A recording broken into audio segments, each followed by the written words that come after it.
Madam, we can sip our tea during the talk. No? It's okay, no? Yes, you're all live right now. Not You like can even that. have a drink. Okay. So guys, you guys are all live. Right.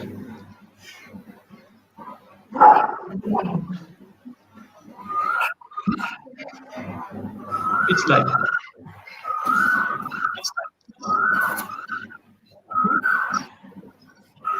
Right. Check, is it okay?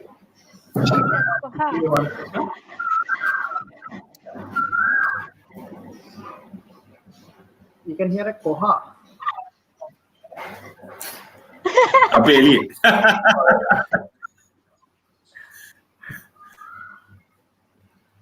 All right. So hi everyone. Welcome to World Oceans Day Online Symposium. As you know, tomorrow is World Oceans Day, and Pearl Protectors have brought together an expert panel to discuss various aspects about our marine environment and how we can collectively contribute towards protecting it. The conservation focus of World Oceans Day 2020 is to call on the world leaders to protect 30% of our blue planet by 2030. The critical need to call is called 30 by 30. By safeguarding at least 30% of our ocean through a network of highly protected areas, we can help ensure a healthy home for all. We will be delving into topics such as present-day status of Sri Lanka's marine environment, threats our marine environment is facing, what action can be taken to mitigate these threats, and how we Sri Lankans can contribute towards protecting our ocean. I'm joined today by an eminent panel of 4 experts. Introducing Dr. Terney Pradeep Kumara. He is currently the General Manager of the Marine Environment Protection Authority, also known as the MEPA. Nishan Perera is the co-founder and a marine biologist of Blue Resource Trust. We have Ranil Nanayakkara, co-founder of Biodiversity Education and Research and University of Kelaniya. We have also Chathurika Munasinghe, lecturer of the Department of Zoology at University of Peradeniya. I'm the coordinator of the Pearl Protectors, and I will be moderating the online symposium. Also, we have a comprehensive introduction to our panel experts on our Facebook event page. We will be conducting the symposium in English and is live broadcasted through Facebook and YouTube. You can share the broadcast link, which is on the Pearl Protectors page right now, with anyone you think who's interested and who's passionate. Please note that we will only be taking audience questions during the last session of this symposium, and if you do have any questions, please present it in a constructive and comprehensive manner. You are invited to take notes and records of this symposium. So I would like to start the symposium by asking a simple question by our panel experts. Dr. Terney Pradeep Kumara, what inspired you to be who you are right now? Yes, well, thank you and welcome all to this symposium. And actually, I am from a southern guy from Muditha. The famous Muditha is the area where I used to walk up and down. So my school located just at the center of that place, but that school is not there anymore. So I start walking back home to the coastline with my friends. So at that time, I first saw my first whale sprout from the beach. The following day, that big whale died and washed ashore. So at that time, I still remember the police stopped the vehicles and they guided the people to see that whale. So that's the first impression I got about the oceans, the magnificent features, and at the same time, after several years' time, I saw how the coral mining happened there.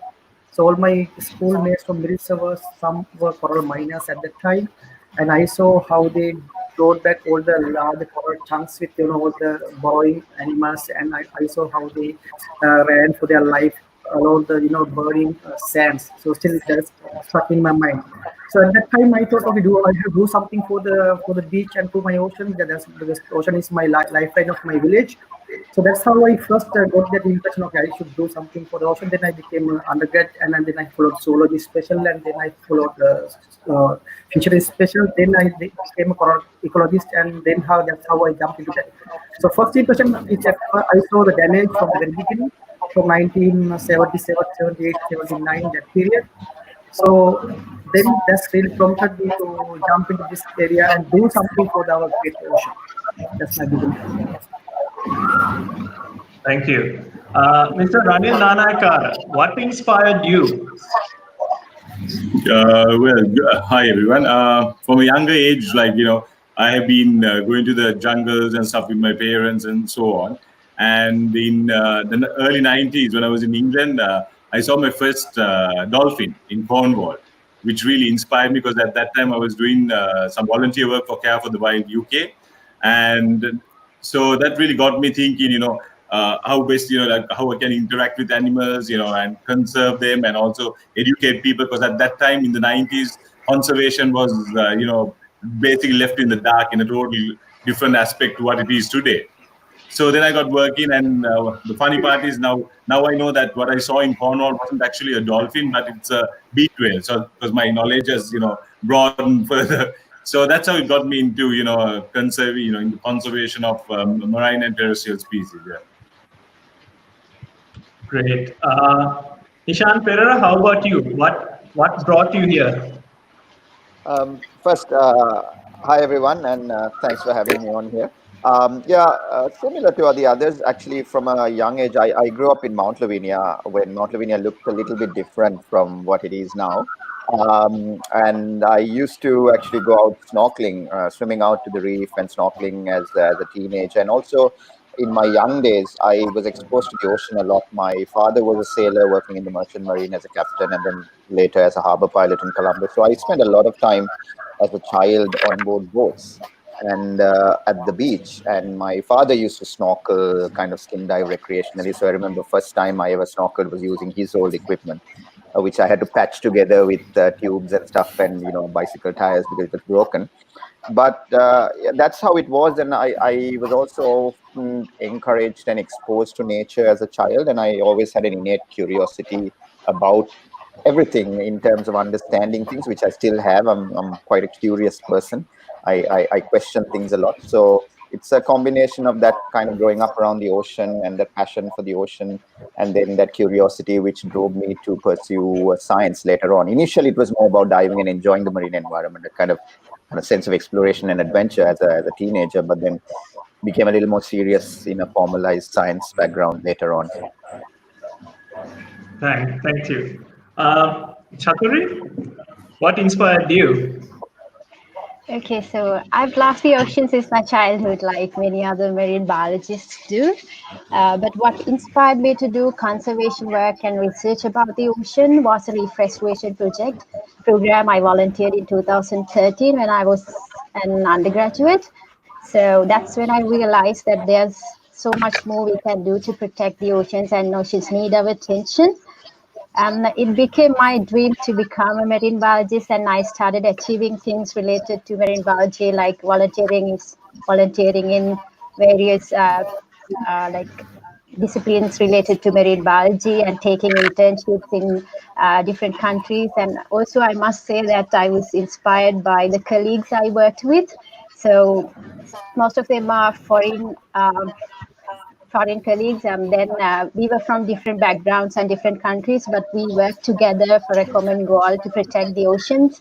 And now I have about 5 or 6 years of experience in the field, and I love what to do. Wow, that's amazing. Um, so, before we move on to the more harder questions, we are planning on premiering Plastic Seabeds of Sri Lanka, which is a short video documentary of how single-use plastic is destroying our oceans.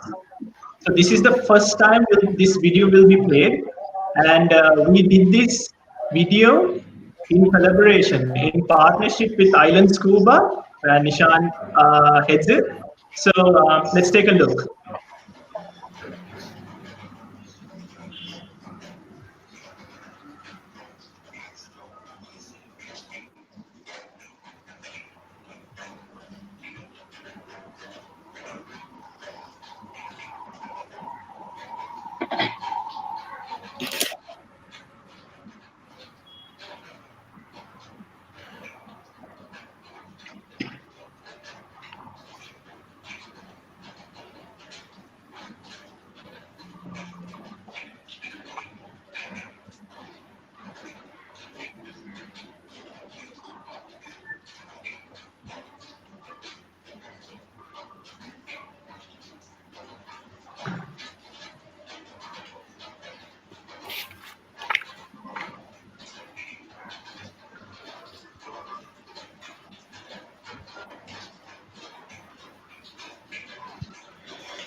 So as you can see, we have a problem.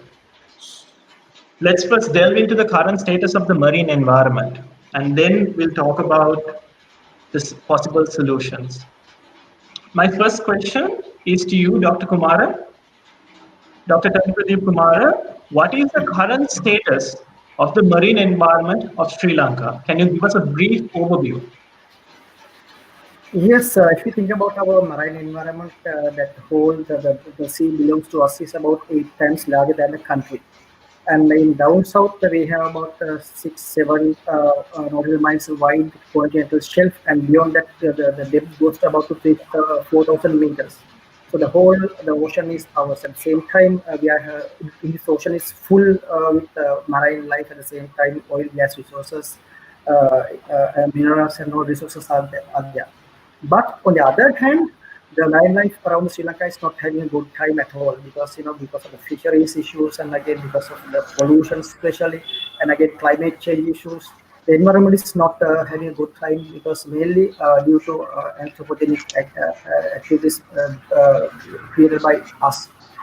We can't do anything regarding we can't do big things regarding climate change, but think about pollution and especially fisheries. So if you go to Kalpitia areas, still you can find dynamites are used in those areas. And if you go to Bari, dynamites are used, and at the same time the reefs are dying. And if you go to East Coast, again lots of pressure from local tourists. At the same time, bottom set nets are used, and again large gill nets are used just to trap all the even small fish. And if you go to northeastern side, lots of transboundary garbage coming from India and Bangladesh, Myanmar, Thailand, and Indonesia. So therefore, the environment is still the environment of the marine environment of Sri Lanka is having lots of pressure. All are kind of man-made, At the same time, some pressures, issues regarding climate change, for example, sea level rise, and again, sea acidification. And if you just give a dip in the ocean, you can see it what is happening underwater. So most of the reefs are all totally gone. Nishan will talk about the situation of the reef, but still, for example, if you go to Bar Reef, about 90% of Bar Reef is gone. Trincomalee is slowly dying because of the thermal stress, and again, mainly because of the pressure from our local visitors. And fisheries resources. Just go to the fishing harbor. How much fish are brought back to the harbors? Then, we people think that our ocean is non-exhaustible, but is exhaustible. Soon, all the resources will be depleted. So that is why their catches are getting reduced, and at the same time we have to put high fishing the pressure. So those are the positive situation. On the other hand, oil exploration and gas exploration has happened. Therefore, though we need this, we have to follow proper procedures when you do those exploration. At the same time, coastal, the big projects like Hambantota Harbour, Port City, and again Colombo South Hub expansion, and those are again coming. So I am not saying that we don't need, but we need them. But we need them in a proper way. We have to follow the proper procedures, and at the same time facilitate what we really need. We have to answer the need of the country. Therefore, the whole environment, coastal environment, we used to have a very good environment, marine environment, but because of our bad deeds, now it's slowly depleting and slowly degrading. So therefore, we have to start discussing about things, and we have to put more people into the ocean to solve this, and we have to have a greater effort, and we have to have collaborative effort. So that's why MEPA is doing at the moment, put all the people into one single forum and try to have a common voice. Then we are shouting here and there in our single silos. So that's my main impression about, yes, our environment is good, but we used to have very, very healthy environment. When you talk about fishermen, they will tell how diverse and how we need those environment. But still, now we are seeing the total damage. From my lifetime, I have seen the damage. Therefore, the complete marine environment in Sri Lanka is not having a good time. And definitely we have to do something that will start thinking and discussing and put more real practical solutions and real tangible and workable solutions with some doable people. And for that, this awareness is a must from my understanding. Definitely, awareness is the must. That's what we also try to do with the pearl protectors. We're trying to, advocate and spread awareness on why we need to protect our marine environment. Moving on to Nishan Perera, I want to talk about the fisheries, the fishing in Sri Lanka. So the question to you is, what is illegal, destructive, harmful fishing practices that are happening in Sri Lanka? And I have another question to go along with it, because there were a lot of audience questions, concerns from our volunteers also. Is spear fishing ethical? Yeah, Muditha, the issue with fisheries, I think you have to define what is why we have an issue with fisheries. Fisheries per se is not a problem. As long as it's done sustainably. There are economic reasons, food security issues. Many of us consume fish, so there's a reason fisheries exist, and it can be done sustainably. What's important is that you have to understand your carrying capacity, that is understanding how much of our fish stock we can take within a certain period of time without depleting it beyond the point that it cannot recover. And also, how do we extract those fishery resources using methods that don't destroy the environment and those fish stocks? So on that second point is where, to be honest, I don't think we've addressed the first point of looking what our carrying capacity is, because our kind of ideology has been just to increase fisheries continuously, which is not feasible. But coming into the illegal part, the destructive fisheries are methods that are either harmful to the environment directly. So things like dynamite fishing and bottom trawling, which actually damage the substrate or places like coral reefs, seagrass meadows. You drag these heavy nets with metal rollers and, dynamite, you blast the coral. So you destroy the habitat. So you basically lose the habitat for fish to repopulate or breed in. And also they have high rates of bycatch, many of these fishing methods. So you will catch either juvenile fish or small animals, and also non-target species. So you're trying to say catch tuna, but you will end up catching other things. This can also be other types of fish, invertebrates, sometimes seabirds, marine mammals. One of the biggest threats to dolphins, we don't talk about, when we talk about marine mammals, we talk about everything, but we don't talk about the bycatch in fisheries for small cetaceans like dolphins. These are caught in these nets and other methods, and often they're not even used or consumed, they're just discarded. So you have a tremendous waste and a huge impact on ecosystems and species and our fishery resources, which on the long term also negatively impacts your fisheries industry. Leave aside the kind of the biological conservation and species diversity and all that kind of what we would like to say the nice stuff. But even if you were looking at it purely from an economic perspective, it's actually harmful because your fisheries catches are going to decline over a period of time, and your fisheries industry is going to decline. You're going to lose money. So that's the big issue there. That's why we are fighting against that, not to stop fisheries, but to do it in a more sustainable manner that is ecologically and economically sustainable.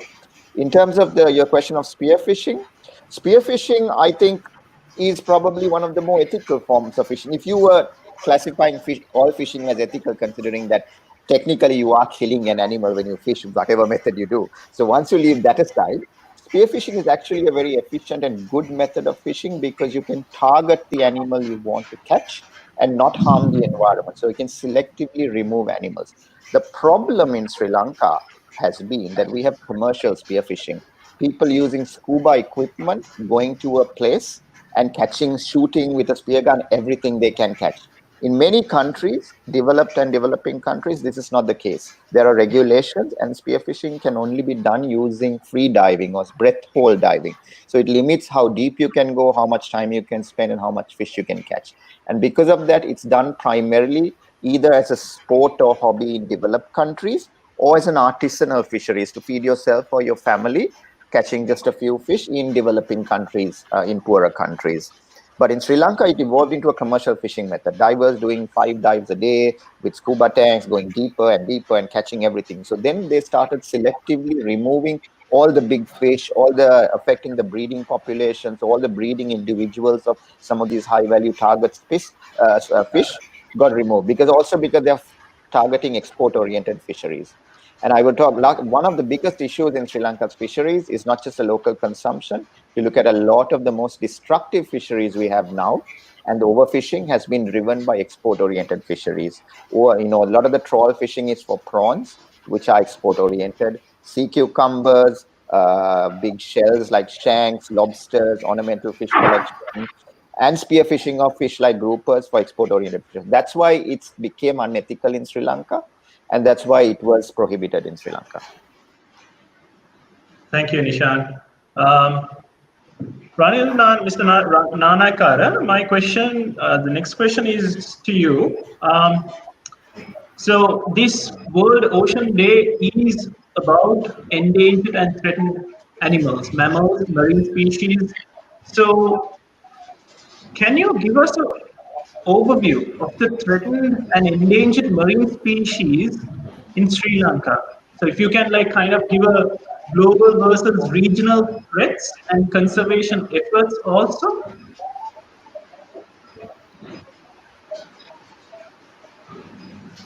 Right. Yeah.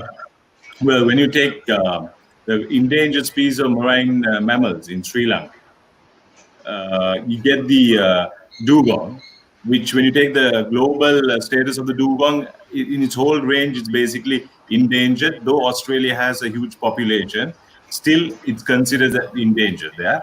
And also then we have the Indo-Pacific humpback dolphin, the finless porpoise. Those 3 species, I would say, when from a local perspective, they are the most endangered species in Sri Lanka and also globally, because their habitat, because they are nearshore species, so they have a lot of interaction with humans and also with the fishing industry.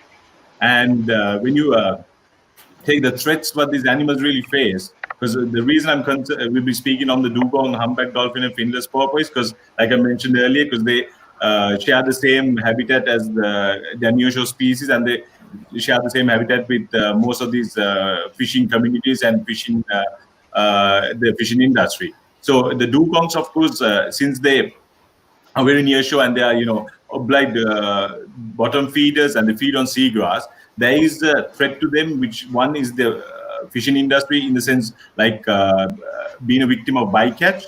Also, they are part of the direct take, because we have got a lot of records of dugongs. When the fisher, they sight the dugong, they'll use dynamite to kill dugongs, and also at the same time, their whole habitat is being destroyed due to contamination, and also because you get a lot of effluents coming in from inshore and from from inland, and washing out to the seagrass meadows, which are basically dying out due to sedimentation and so on. And when you take the humpback dolphin again, it's the same threats that the dugong faces. And the humpback dolphin, is a very good place to see them. Is one example is in the Putlam Lagoon, and there were several instances. That time I was working for NARA, where one humpback dolphin was found dead. And when we conducted a autopsy, because we had a foreign lady with us as well, she was a trained veterinarian. There was a lot of cancer-causing carcinogenic properties inside the animal, and he actually had a growth. So I'm just giving you a few examples. So likewise, even with the finless porpoise, the same thing, because they hang around close to shore and they are taken, because a lot of people are mistaken. When because we did due to a dugong conservation project that we had, we went around to the northern part of Sri Lanka, and through a community interview, we found out that a lot of people, the local villagers, they even kill the finless porpoise and sell their meat as dugong meat, because dugong meat fetches a very high price when compared to the other species of cetaceans.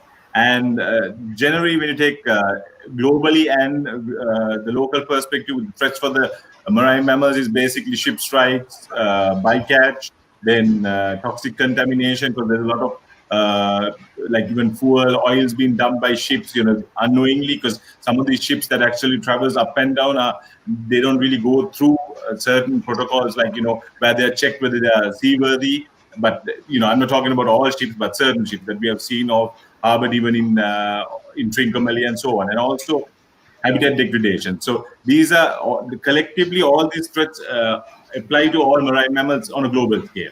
But Sri Lanka is the main thing, and also in Sri Lanka there is I think Nishan spoke on it about the accidental bycatch of small cetaceans, and also there is a direct take of small cetaceans, especially dolphins, where the meat is used for shark long-line fishing, because the meat of the dolphin does not dissolve. And some of these shark long-line fishing, the line goes to more than 100 to 200 meters below the surface. So, and the meat doesn't dissolve and is very rich in blood, which is what you call myoglobin. So, because of that, I would say there's a difference between the threats for the species when you take globally and the Sri Lankan perspective altogether. Right. Chathurika, I think Dr. Terney earlier mentioned about the climate risks. Climate change is it's coming upon us, So my question to you is climate risks impacts, and also it's harming our corals. So what is the status of corals in Sri Lanka, and what are the other threats? Well, most of the nearshore reefs in Sri Lanka are affected by human activities, including Nisha mentioned, destructive fishing. So techniques such as bottom set nets and blast fishing conducted on the reefs, it is still being practiced in some part of the country, which cause severe damage to coral reefs. And also, since most of these reefs are visited by foreign and local visitors, anchor damage to coral reefs is also common during tourism. And also, other than these direct impacts from destructive fishing, sedimentation is also a big threat to Sri Lankan reefs, like many nearshore reefs. They, particularly along the southwestern and the western part of the country, are being silted up rapidly. So what happens is when there's sedimentation, it increases the turbidity of the water, and this hinders the growth of the corals. And Terney mentioned, apart from these local threats, one of the major problems faced by our reefs and many reefs in the world is the coral bleaching caused by global warming. So, in a coral bleaching, corals lose their vibrant colors and turn white, and this bleaching can cause the live corals to die as well. Sometimes it can die because of the bleaching. So coral reefs are highly sensitive ecosystems, and coral reefs are one of the ecosystems that can demonstrate the effect of climate change and global warming rapidly. So it takes about thousands of years for a coral reef to grow to the condition that they are today, but within a short period of time, like 2 weeks, they can bleach, and maybe in a few months they can go from bleach to a dead state. So we've been doing some coral reef research in the Bar Reef Marine Sanctuary in Kalpitiya, and like in the 2016 bleaching event, it caused the loss of about 94% of the live corals in the shallowest parts of the reef, and the reef then got covered with algae, and then after a year, it was covered with large algae, and some of the fishes, mostly the butterfly fishes that were abundant in the reef, in the shallow parts of the reef before the bleaching, got like they were absent after the bleaching. And the bad news is, like, it is also expected in a global scale that there will be more frequent marine heat waves and more frequent coral bleaching in the years to come. So probably our reefs will experience more frequent bleaching in the near future, and this can cause vanishing of our reefs in 10-20 years of time. Did we have any bleaching recently, or is there any record of any recent bleaching happening? Yeah, I think in 2019 the Kayankani reef got bleached. I think Nishan can answer the question Yeah, about the I Right. think Kayak. East Coast, there was a bleaching event in 2019. So we know it bleached along the East Coast, all of it, but the most significant impact seemed to be around Pasikuda, north and south of that, Sukayankani, that area. Yeah. Right. Wow. So the threat is real, and it's gonna happen more often, I guess, in the coming years. So the next In, question is actually, sorry. Okay. in 1990, The 2018, down south, starting from Polhena, Veligama up to Hikkaduwa, about 90% completely died, disappeared, almost 99%, I would say, because once I did a sample collection for some DNA analysis, for example, the Prosilopora danicorn is one of the most dominant and one of the most common coral species. I couldn't find at least one single coral Prosilopora colony from Polhena, Veligama, Tangol, and even Dondra. I stalked that whole area within one day. I couldn't find single Prosilopora colony.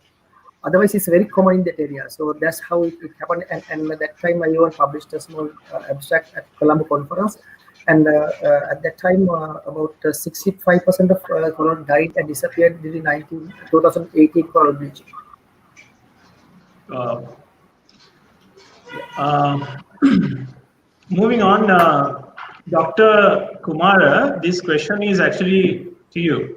This is the big question: marine pollution. And when we speak about marine pollution, it can include a lot of things.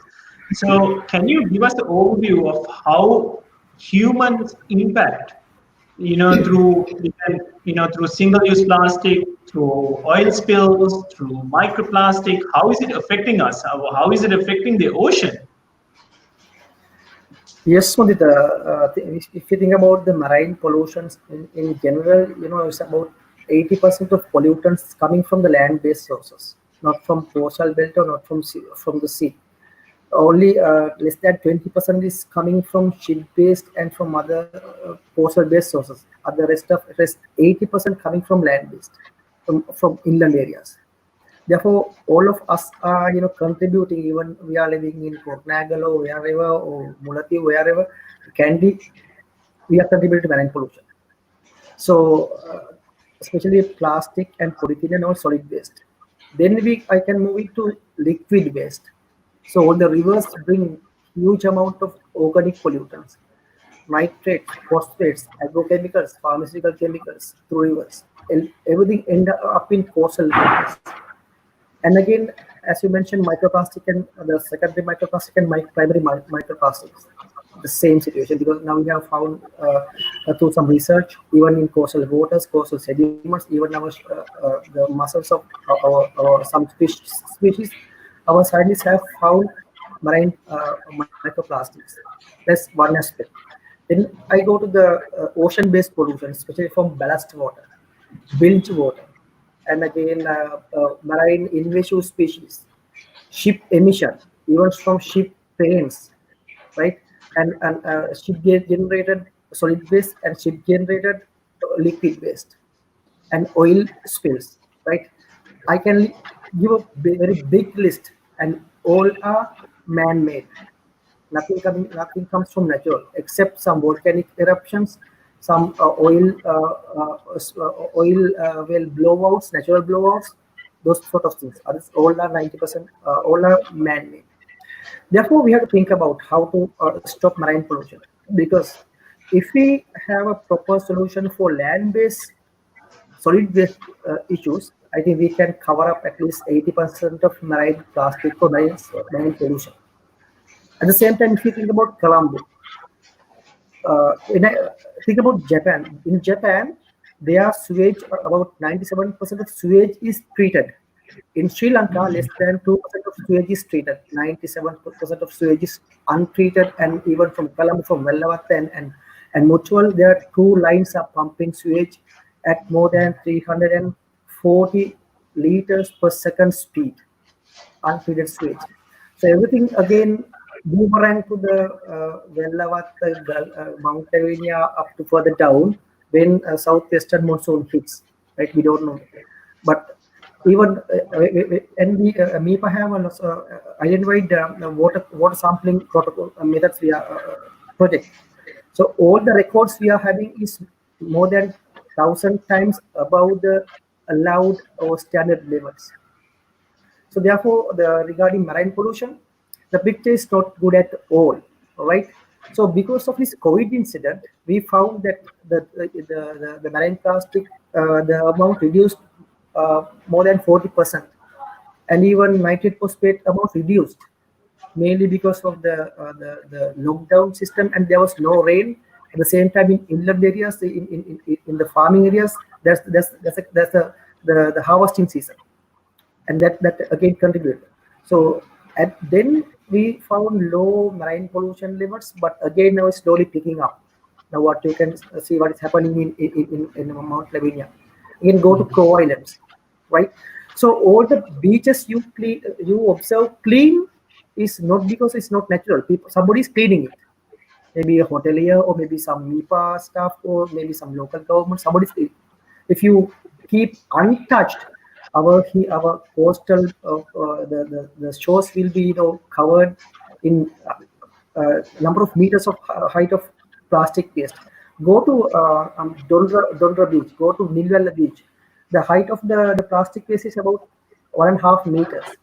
Go to Crow Island Beach, soon as the rain, how much pollution is there. So therefore, everything coming from land-based sources, that is mainly from the pollution, solid waste, liquid waste, and plastic. Then I move into microplastics. So maybe a few months ago, WWF published a report. So they declared that per week we consume about 5 grams of microplastic, even in our beer bottle, even in a beer mug, even water bottle. It's contaminated with microplastics. It's everywhere. Even you take a particle of dust is with microplastics. You can filter it out. Therefore, then those might be primary or secondary. So secondary microplastic we can't do, because now we have created the problem. Now think about primary microplastic. Primary microplastic is microplastic beads we produce and use. For example, plastics we use in toothpaste and even scrubbing creams, and even in cosmetics. So that those can be controlled for some extent. On the other hand, the amount of shopping bags we use per day, amount of the plastic or garbage we produce per day is about in Sri Lanka average is about 500 grams in average in Sri Lanka. So you and me, I produce 500 grams of plastic per day. Where they end up, maybe at least 50% end up in the ocean. The rest goes to the landfilling, and again, landfilling is again the system where plastic is burnt or processed in very primitive ways. So therefore, the pollution regarding marine pollution is again a huge burning issue for MEPA and again for the country. So if these records are published internationally, that will not give a clear idea about tourism, because now in even the Lodi Planet, Sri Lanka ranked #1 as one of the best tourist destination. But from the other hand, the pollution gives a completely different story, right?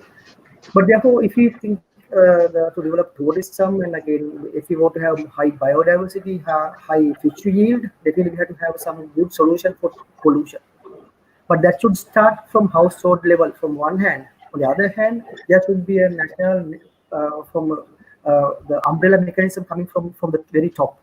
Because if you think about plastic, the waste management problems, you can find more than 1,000 solution and 1,000 programs and 1,000 NGOs are doing number of programs, but those are not interconnected.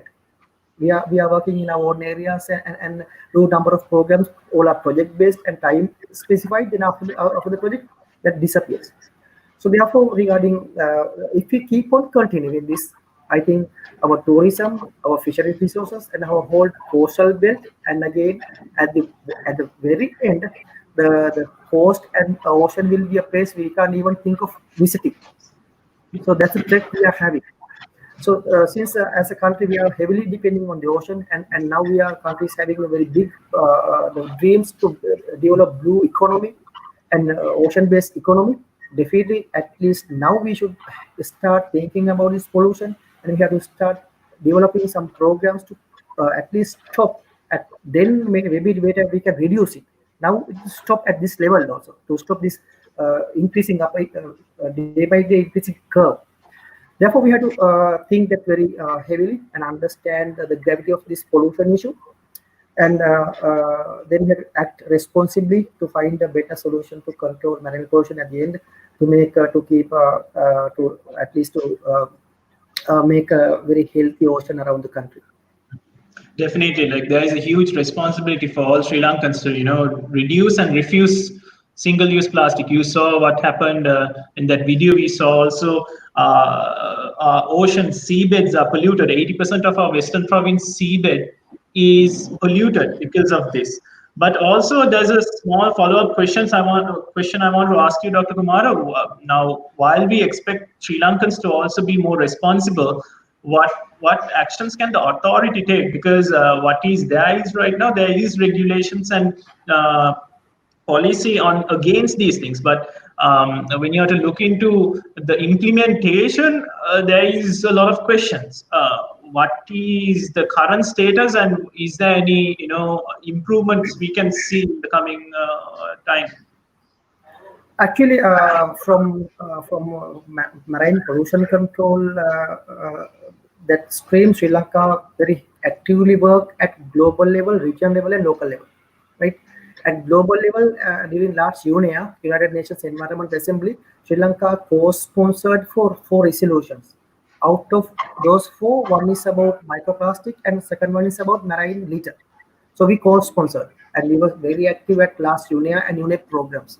At the same time, at regional level, Sri Lanka closely worked with India, Bangladesh, Pakistan, Maldives, and those countries to develop a waste management plan for the SAARC region. So I know that since we are a member of that, and that documents and those processes are in line. But on local level, we do lots of cleanup. I must say that cleanup is not a solution for beach pollution, right? Because here we have taken the dog from the tail, the head is somewhere else, right? And we do clean up because the real pollution source is somewhere else. At the end, we get the MEPA get the responsibility of cleaning it. And through our act, we don't have any power to control inland pollution. That goes to another agency. That's one of the, the area, just gray area we have definitely fixed. At the same time, now we are fixing nets around around across the river mouths and canal mouths, just to stop plastic added to the being added to the ocean. So those are very small things. On the other hand, until COVID, MEPA kept cleaning 120 kilometers of beaches using our fund, and funds came from our donors. MAs and other agencies, they were supporting us, right? We kept cleaning 120 kilometers of beaches. So in Sri Lanka, we have about 1,640 kilometers all our coastal stretch.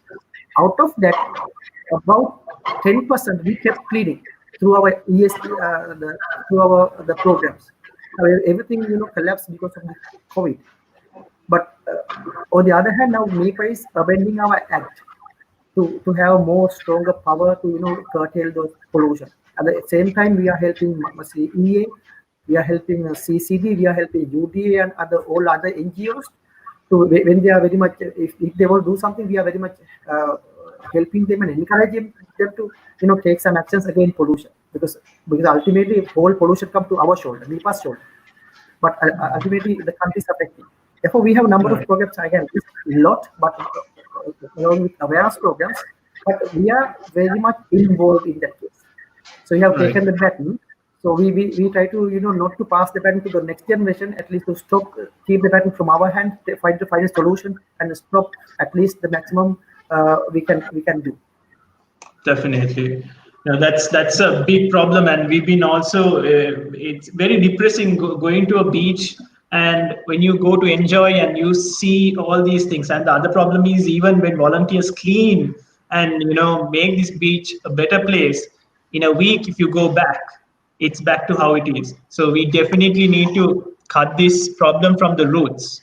But I think moving on, there is a question about shipping. I think this is the reason I'm asking this question is because, as you know, Mr. Nanayakkara, that the BRI, the Belt and Road Initiative, is coming up, and this is supposed to be the largest single investment in the world, which is about approximately $8 trillion spent on this.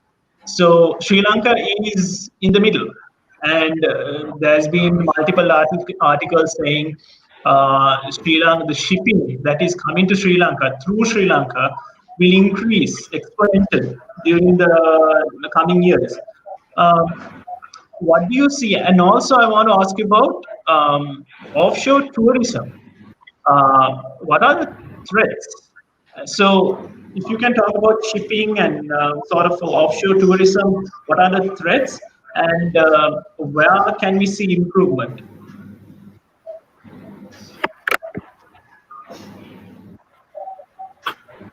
For me or from Ranil?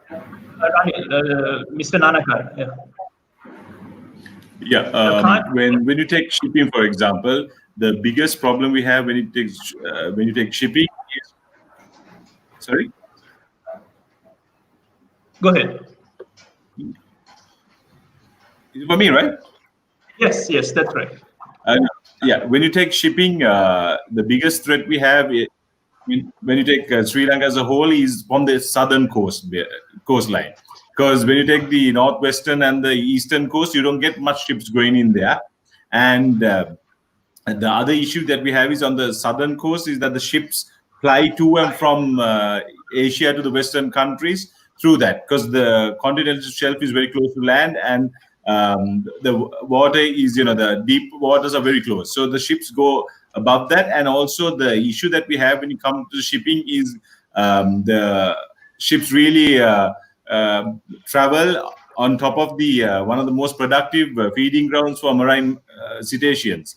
So that is there. And also when you take the BRI initiative, I would say really the thing is, it is very good, because we have to think about the economical gain the country will get from such a venture. But at the same time, whatever we do and whatever steps we do take, we have to do it in a sort of a more sustainable way rather than making it ad hoc. And I would say when it comes to certain projects, we should actually think about conducting EIIs, environment impact assessments, so that we get experts to do it, so we get a rough consensus as to what would be the effect, the environment effect when doing such a project, and if there is a way, and if there is a huge impact, what sort of measures we can take to mitigate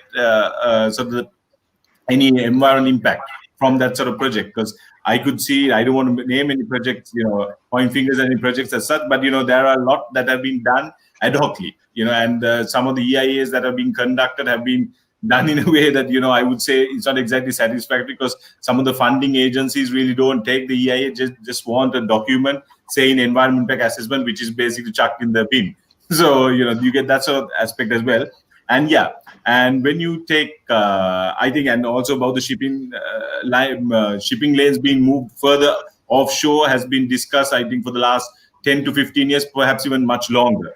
The IOMAC, that's Indian Ocean Marine Affairs Corporation, actually had a symposium based on this. And there are a lot of the shipping, the heavyweights in the shipping industry actually said that they will consider it.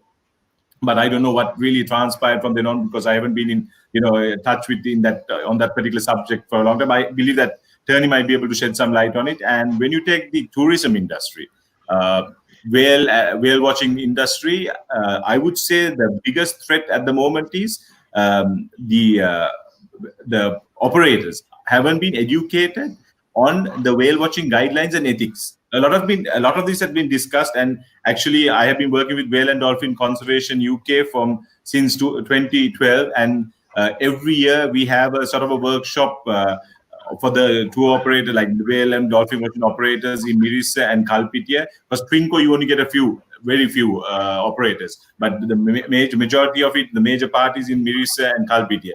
So we have been sort of conducting these workshops, and every once in 2 years we have a huge workshop. In fact, this year we were supposed to have one in Mirissa and Kalpitia. It comes under the theme called Project Blueprint, and where we basically invite the stakeholders and also the law enforcement agencies to actually monitor this. That's the Department of Wildlife Conservation, the Coast Conservation Department, and also the Coast Guards, the Sri Lankan Navy, and where we basically touch on all the whale watching guidelines, what basically adheres to Sri Lanka, and also what the best practices from abroad, from different countries in the region, not in when I'm saying in the region, in the Indian Ocean area.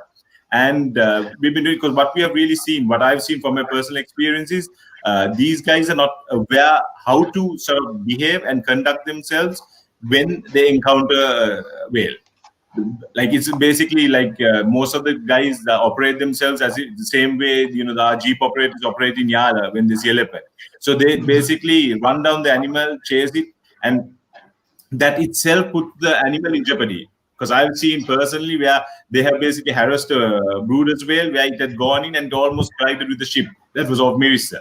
I even have photographs of it. So that is the thing that we have to sort of inculcate into these operators, how to conduct themselves, and also if we can get more the other stakeholders and make this compulsory, that where we can sort of give a certificate or ID to these operators and show that they have actually gone through the training and these guys are competent to sort of conduct such a venture.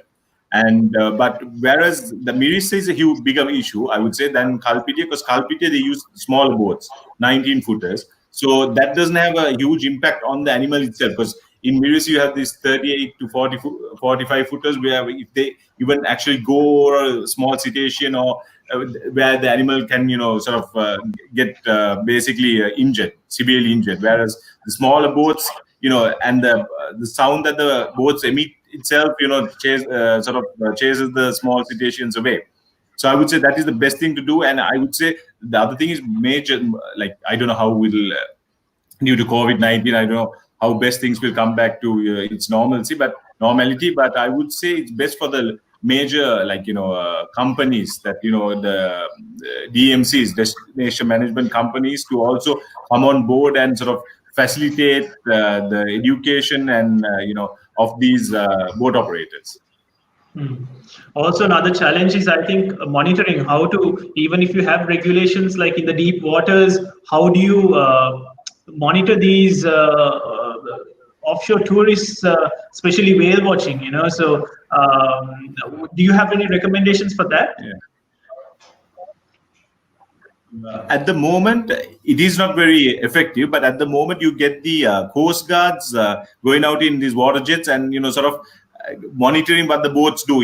But it is not very effective because one boat can't sort of overlook about 20 to 30 boats. So yeah, what we have proposed about 2 years ago was to have trained a wildlife guard to go on board each boat.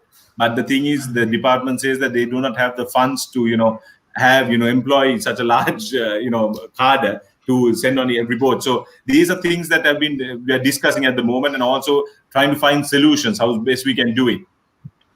Right. Thank you. Nishan, this question is to you. So Sri Lanka has a lot of marine protected areas. What can you tell us about the marine protected areas in Sri Lanka, its importance, and how to sustain them? That's there's a lot to cover in one question, but Sri Lanka has several marine protected areas. Many of them are associated with coral reefs. So the first one was Hikaduwa, which is now Hikaduwa National Park, followed by Bar Reef Marine Sanctuary in 1992. Then we have Pigeon Island National Park, Rumasala Marine Sanctuary. There is the Adams Bridge Marine National Park. There's Kayankani Marine Sanctuary, which is the newest one, and several other coastal protected areas that encompass like coastal ecosystems like Vidatal Tivu and other areas that mostly cover mangroves and maybe some adjacent sea grasses as well. So the coverage in Sri Lanka is inadequate. But it's a new phenomena relatively. Although Hikaduwa started in the 1960s, it's still a relatively new. After that, it's only since the 1990s onwards that we've started declaring. So it's lagging behind compared to land protected areas. And one of the biggest concerns is that we are not covering enough of the different habitats or ecosystems. We need to have more offshore habitats or deeper habitats covered as well, not just coral reefs and seagrass and mangroves that we have a lot of attention for. And also we need to look at larger marine protected areas, because our marine protected areas are so small often, except for the Bar Reef, which is a fairly large one. All the others tend to be very small. They are not ecologically viable often. So many of these animals, their home ranges or territories would expand beyond that. Many of these larger fish, for example, and of course anything like marine mammals, would be moving in much larger areas. So they're constantly outside the protected areas. They don't stick inside this boundary. So it's very hard to actually have conservation effectiveness or ecological viability in that. So those are issues. But at least we have a start. We have the marine protected areas.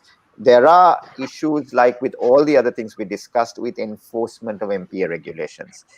It's a complex issue due to a variety of social, economic, political issues. I mean, we can't beat around the bush. There are political pressures in Sri Lanka that sometimes influence enforcement as well. We have socioeconomic problems because we have a high dependency on resources and people want to use these areas for fishing. So that's something we need to resolve. It's complicated, but those problems are very similar to all the other regulation enforcement issues. We have a lot of regulations, some get enforced, many don't, and we have a lot of gaps to fill.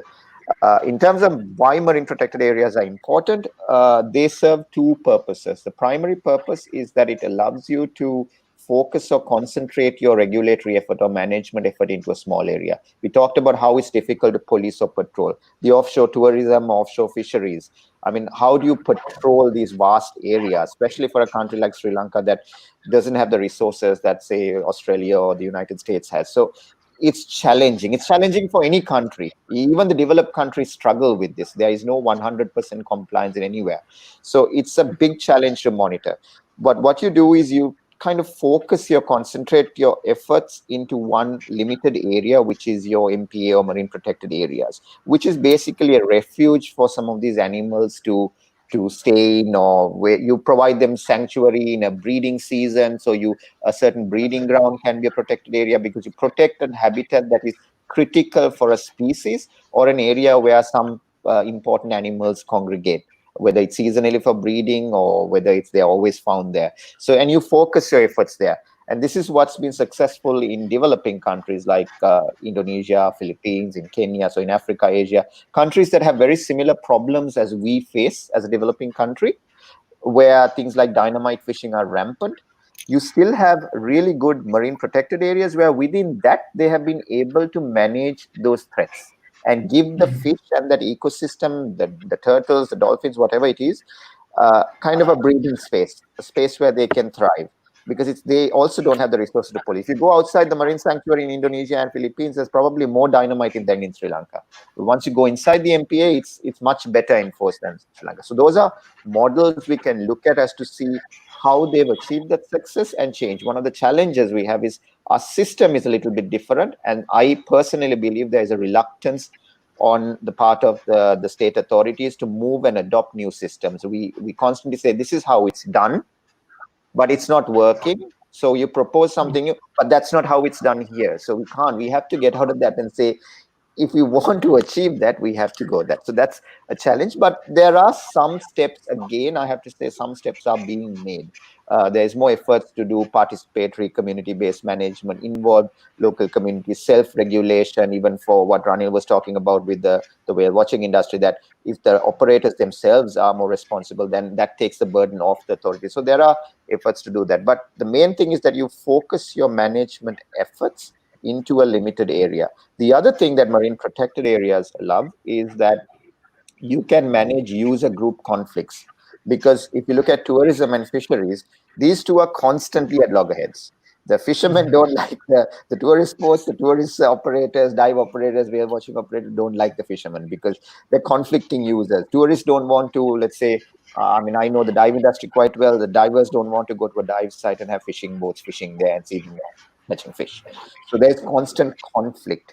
So marine protected areas allow you to do kind of zoning or mitigate this conflict by designating specific areas for specific users. So you can have areas that you provide a refuge for these animals with no fishing, but you allow tourism. Right. Nishan, I think your video is frozen. Let me see.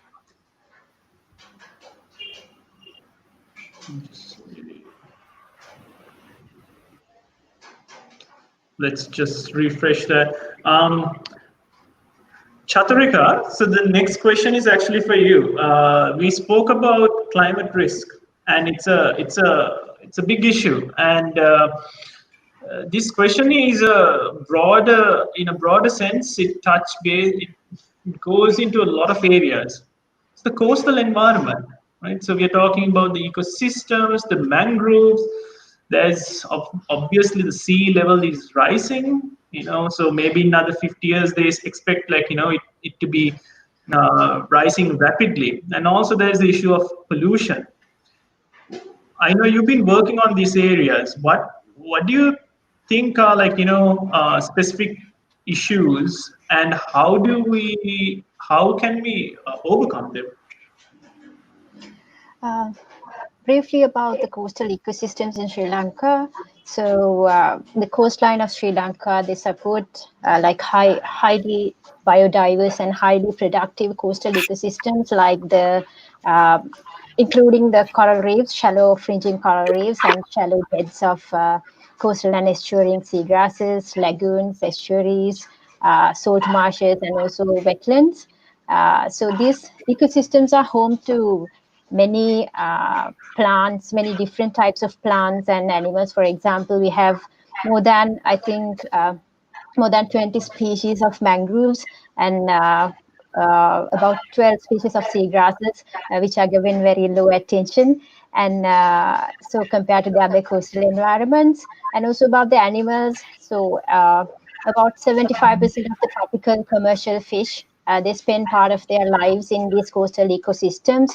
And in addition to these animals that live within the coastal ecosystems, there are animals like sea turtles, migratory birds, and some fish species that come to these coastal ecosystems from the oceans because they have some food and nesting and breeding grounds which provide them some protection from the dangers that are there in the oceans. So, and also, let me tell you about importance of these coastal ecosystems is that they have, in addition to the high biodiversity they sustain, these seagrass meadows and mangroves, they help to mitigate the climate change by sequestering the atmospheric carbon dioxide. So we call them blue carbon, the carbon dioxide that is trapped by these coastal and marine ecosystems. But like you said, these communities, these coastal communities are being disturbed by many human activities, coastal development, and natural disasters, of course, and also introduced species like non-native species. And there is a concern that some areas are now struggling to maintain their diversity due to these reasons. And also, like you mentioned, there are a lot of pollution in the coastal areas. Sometimes this is more than the marine ecosystems. Like Terney mentioned, like 80% of the marine pollutants, they come from, they originate in the lands. So, so these coastal ecosystems being the linkage between the, like linkage or the transitional habitats between the oceans and the lands, these pollutants go through these coastal ecosystems. For example, mangroves can trap a lot of plastic, polythenes, and industrial effluents. So, but by trapping these pollutants, plastics, and polythenes, mangroves harm themselves because these coastal ecosystems, like mangroves, are like highly sensitive, and they are really sensitive to tidal ecosystems and other factors. And also, in addition to these local scale disturbances, like you mentioned, the impacts of climate change are likely to worsen the above problems that coastal ecosystems are already facing. So, for example, the rising sea levels can have effects like shoreline erosion, acidification, and coastal flooding. Right. Um, so next is actually a very hot topic, which is the environment impact assessment. Now, this question goes to you, Dr. Kumara. We've had so many issues recently. What is the importance of the marine-related EIA, the importance and the effectiveness in Sri Lanka? So now there's a, what are the current framework loopholes and the gray areas around it, and how can we improve the issues surrounding the controversies of EIAs, doing an EIA? Right. So I have to safeguard my credibility first, at the same time of my skills second. All right. Environmental impact assessment. So in that is assessment, and in that assessment you check the damage caused by a development activity, right? So even if you build a house, you do a damage, right? If you build a house in Colombo, the damage is less. If you build the same house in the middle of rainforest, you are doing a huge damage, right? So the size of the development activity becomes larger and larger, the damage becomes larger, right? So from environmental impact study, what you do is you assess, okay, do you really need this project? So how much the cost is, how much the damage is, how much what are the actions you have taken to mitigate the damage, right? So that's the main basic idea of doing. So in doing that assessment. So environmental impact assessment is a kind of a shield to do a development activity, right? So it gives some sort of protection for the developer. Okay, I have done this, so these are the actions and this is the damage I have done. This is what I am intentionally do. So during construction period, this will be the damage, and these are the actions I have taken to mitigate the damage. And once you pass the construction phase, the operation then goes to the operation phase. Okay, these are the damage of the operation phase.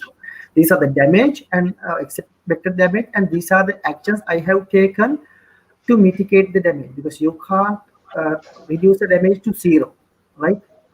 So everything will be assessed by an environmental impact assessment. right? So in all big projects, they have taken that coverage of the EIA. So on the NEA, National Environment Act. So if you do any development activities, you have to definitely take a EIA report. At the same time, on the EIA, you have clearly mention the damage you are expecting to do while this project are implementing. At the same time, what are the actions you have taken to mitigate the damage. So then the report is discussed at the technical meeting organized by the project approving agency, maybe CEA or CCD, and they assess it. Okay, so what are the actions taken? Whether those are possible, those are tangible, or those are practical, those are sensible, and then ultimately, if you get the red light for the EIA, you can proceed with the project. So if the technical team comes with some other purpose, okay, you have to do this technical or this the mitigating measures are not enough. So do those add those measures, extra measures. That's how it happens. The whole process of EIA. So it's kind of EIA is a cover for to allow the development to happen. That's my understanding. But if you do a bigger project on land area, in inland areas, definitely the project approving agency is Central Environment Authority. But if you go something to the coastal and ocean, in the coastal area, still the coast conservation and coastal resource management is the project approving agency. If you go to offshore and especially oil and gas exploration, and again mineral exploration, the project we have understanding that the project approving agency is MEPA. Sorry for the trouble with the phone because I am still sitting at Kaluthur office, right? I am receiving the Kaluthur officer receiving calls. Sorry for the disturbance, and that is how it happens, right? So when at this moment, if any oil exploration, offshore construction, and gas exploration, and again mineral exploration and extraction, MEPA is the project approving agency. In the case of coastal area, Coast Conservation Department. In the case of land, CEA, Central Environment Authority. So in a project approving agency, they before they approve this EIA proposal, they convene a technical committee. So in the technical committee, all the stakeholders are there. In, for example, Department of UDA, even CEA, NAGDA, and even archaeology and fisheries and forest department, all are there. So all the experts are discussed, go through the whole EIA proposed by the project developer and evaluate it. And they decided, okay, they give up green color, green light or not. So that's the whole process. But the real issue is that in EIAs, if you take a real EIA reports submitted by project developers, I have personally observed a lot of cut and paste. The same report is being submitted to several places, right? First thing, in EIA, there are lots of technical issues because of and in some EIAs, okay, the project location is okay somewhere in Hambantota. You really check the GPS point. It is somewhere in Mana, right? Those sort of issues are happening. Therefore, when you really evaluate it, you have to have a competent, highly technical team to serve in the team, right? Because everything is depending on the EIA, right? So everything is depending on the EIA means that at the end the relevant government agency is responsible, right? So those are the examples, the experience I am having when I check some EIA reports. On the other hand, some EIA reports are done only for the sake of the EIA. Very few pages, okay, and there are not enough contents in the report. There are not enough information about the biodiversity and about sometimes there's not enough information about the real project, right? How you dispose garbage, how you dispose your sewage, what sort of treatment methods you are using, how you deal with your emissions. Everything should be dealt and discussed and clearly mentioned in your EIA. So still there are some loopholes in the EIA system. On the other hand, if you come to the law, in some areas, so declaring requesting an EIA is completely depending on the department head, right? On the other hand, it's an agency. They can request for EIA. It's a must. So those sort of issues are there. But on the other hand, EIA, it's good to have a EIA because EIA is from EIA we can make make the developer into a real path. We can check all his the methodologies he is using. We can give some inputs to him. We can propose something, and if he is using some detrimental or environmentally unsafe procedures, we can put everything into a real path and make him correct. But everything is depending on the constitutes of the EIA team, right? So therefore, when you pass when you as I say EIA report and you pass it, you have to go through the whole report very carefully. You have to understand everything clearly, and you should be an ecologist. You should be an environmentalist. You should have a broad idea about the whole ecosystem and ecosystem dynamics and biodiversity there and everything. Then you can purely serve it. If the approving committee is not competent enough for that, you can easily pass to the you can clearly put the eyes shut and you can easily pass. So those are the issues I have seen in the real EIA world. But see, EIA on the other hand is a business. Yes. So lots of companies are doing it, and when you yes, Muditha? Can you name in Sri Lanka who does EIAs? Is it mostly like private parties, or is it government entities, or is it universities? Who's responsible? Yeah, there are a number of agencies. It depends on the developer. Developer has the freedom to select a suitable company. Even if the developer is competent enough, he can do it. But from my understanding, what really happening is developer take a service of a third party company.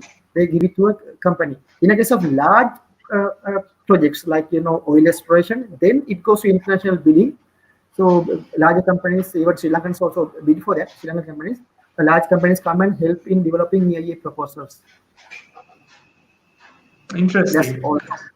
Yes. Yeah, I think there's a lot of questions from the audience also coming in on this part. What we'll do is we'll keep these questions till the end. We'll go ahead with the, the other questions we have. So actually, the next question is up for you, Nishan Perera. The question on civil organization, the responsibilities and what civil organizations, NGOs, INGOs, what is their commitment towards protecting the marine environment?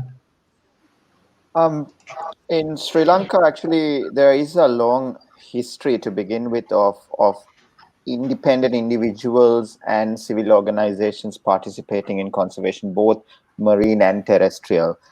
In fact, it's these other organizations, both formal and informal, that probably pioneered a lot of the original marine research and exploration. This goes back to groups like for diving. There was a group called the Reef Combers, I think, Society or Club of Sri Lanka. Then in more recent times from the 80s, the Sri Lanka Sub-Aqua Club, which was primarily a diving organization. But they were often, the membership was passionate about the environment that they engaged in, and therefore pioneered a lot of the initial research, exploration, or facilitated a lot of that. So there has been a contribution, and as we move into the recent decades, there's been more formal organizations through community-based organizations, non-governmental organizations, and international NGOs also playing a part in Sri Lanka as well.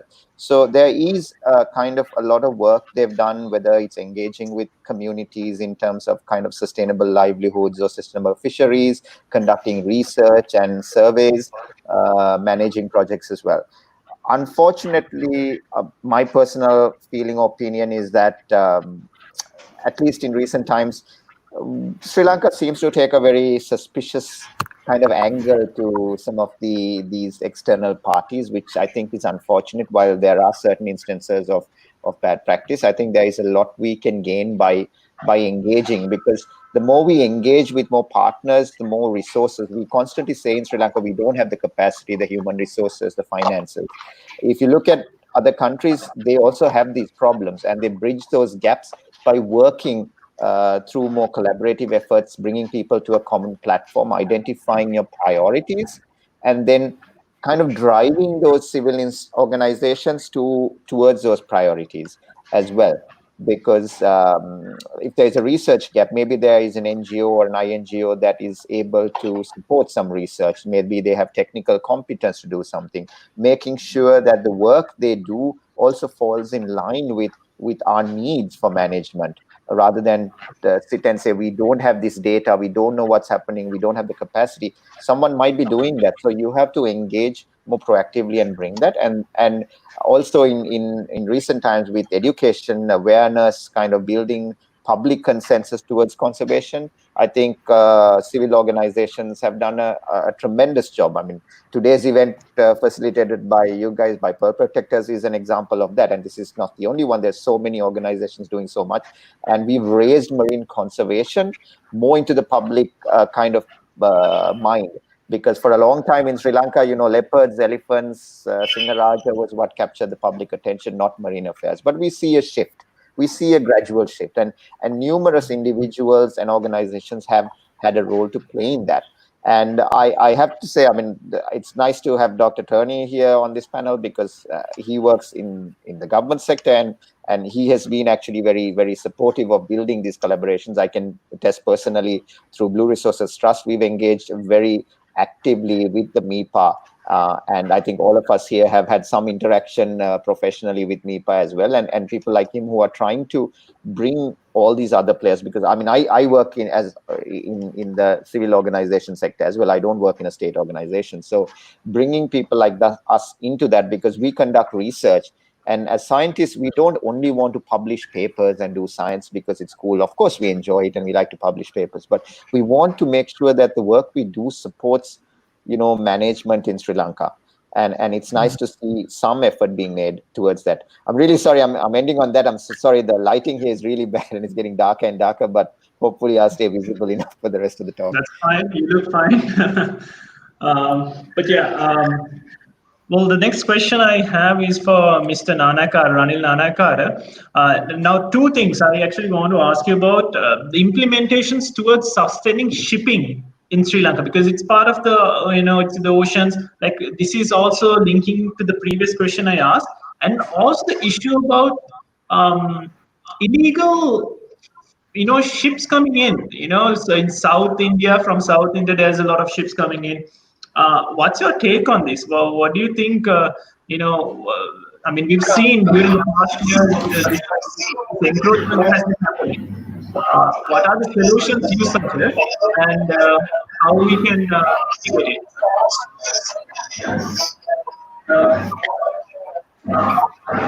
Can you repeat the last part, please? You broke up. You were breaking up there. Sorry, I'm asking you the question about the last part of the question. Can you repeat it, please, Muditha? How to mitigate foreign encroachment of shipping, especially from South India. How we can, what are the threats, and how is it affecting us, and what can we do to mitigate this?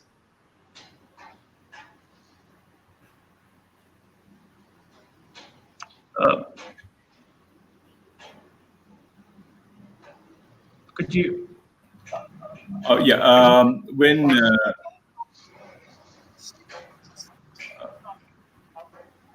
right. Basically, yeah.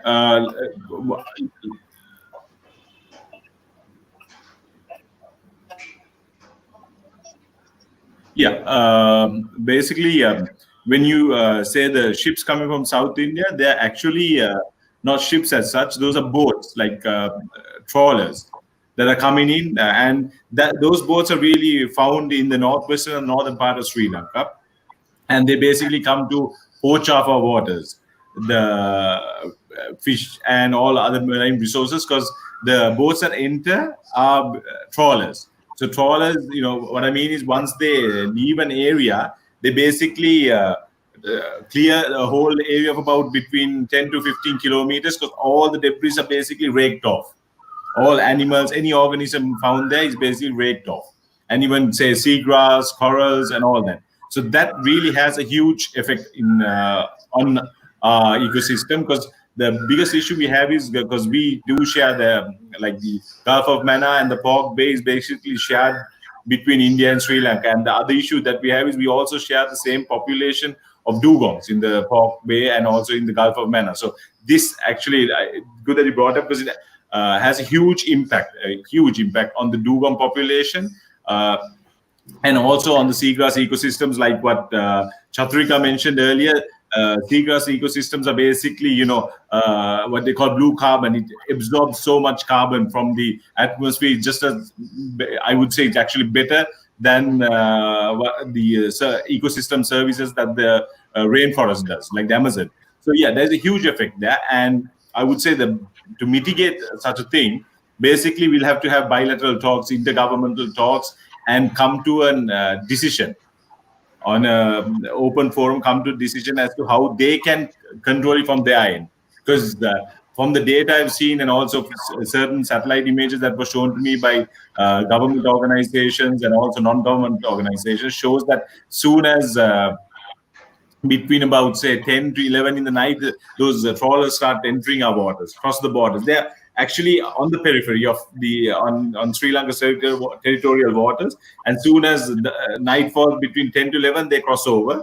They do their poaching, and they before 5, 6 in the morning, they cross over again.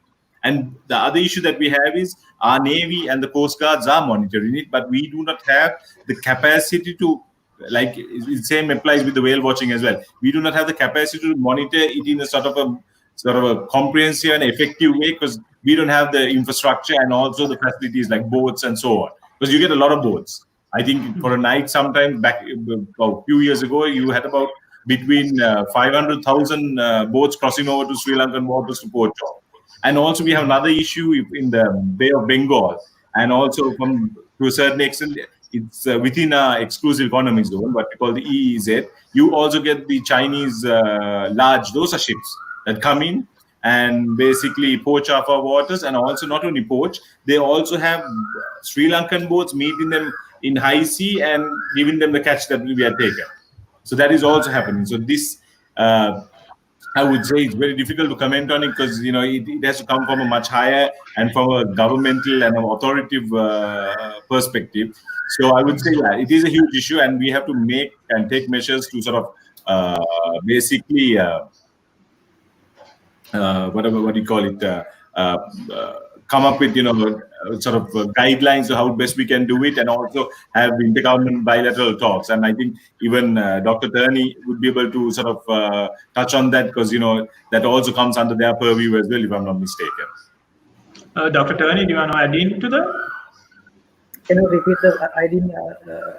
We're talking about shipping basically, and then on boats, illegal boats that are coming into Sri Lanka, from the northern part. I mean, of course, from India. Yeah, actually, as I understood, about 2,000 boats per night on average. They come to our waters and scrape the whole waterline, going back with our resources. So that was the intensity of those Indian trolling issue.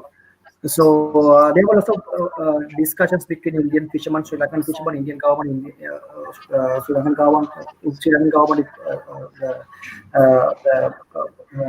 Chennai government. So lots of bilateral discussions happened. On the other hand, suppose we have a Navy boat in place with all armed Navy boats, and boats coming in thousands, and those are civilians, and they just passed the Sri Lankan Navy ships, and because they can't shoot, they can't stop it. How you come a mob, like a boat mob coming and a storm come to you and pass you? So if you are on the middle of the ocean, so Sri Lanka, Navy becomes helpless. So those sort of situation it happened. So they come and do trolling in our waters. So then, what we really expect to do to at least to deploy some underwater wrecks there to stop trolling, right? At the same time, to keep those discussions going. At the same time, have one-to-one discussions with the Sri Lankan government and Indian government, and everything ultimately end up in a failure situation because of some political background influences. So those so still that's why we couldn't find a real solution for that. On the other hand, from Chennai side, they still claim that those areas are historic waters. They've been fishing that area for decades and centuries. Still, they have the right. So and at the same claim comes to Katuwawala Island, right?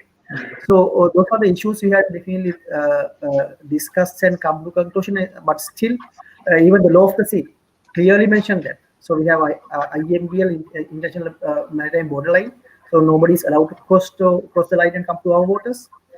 But even though those are in place, those civilians, they come to our waters.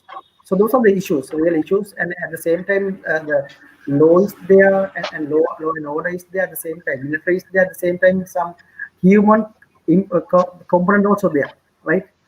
And therefore very difficult to come to a solution from regarding the Indian tolling issue. But definitely we have to stop at some point from at the very beginning.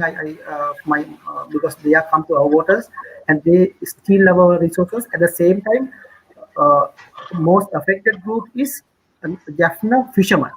They are very artisanal. They are doing the fishing in very small scale. They come to very near shore, at least from 500 meters from our shore. The Indian trawlers, big trawlers come, and they do even twin trawling. They are doing, and they scrape all the resources and taken back to the waters. And when they are coming, our fishermen are not allowed to be in the sea, right, by them. So it's a kind of geopolitical issue. It's a kind of issue deep rooted and lots of international pressure is there. Geopolitics is there. So it will take some time, but still, I think we should have a solution just to give provide a better living standards for Sri Lankan fishermen at the same time to protect our resources from Indian intruders.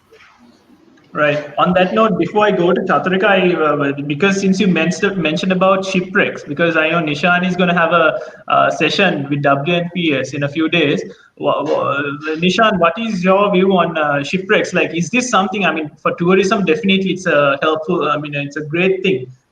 What's your view on how we can work around that?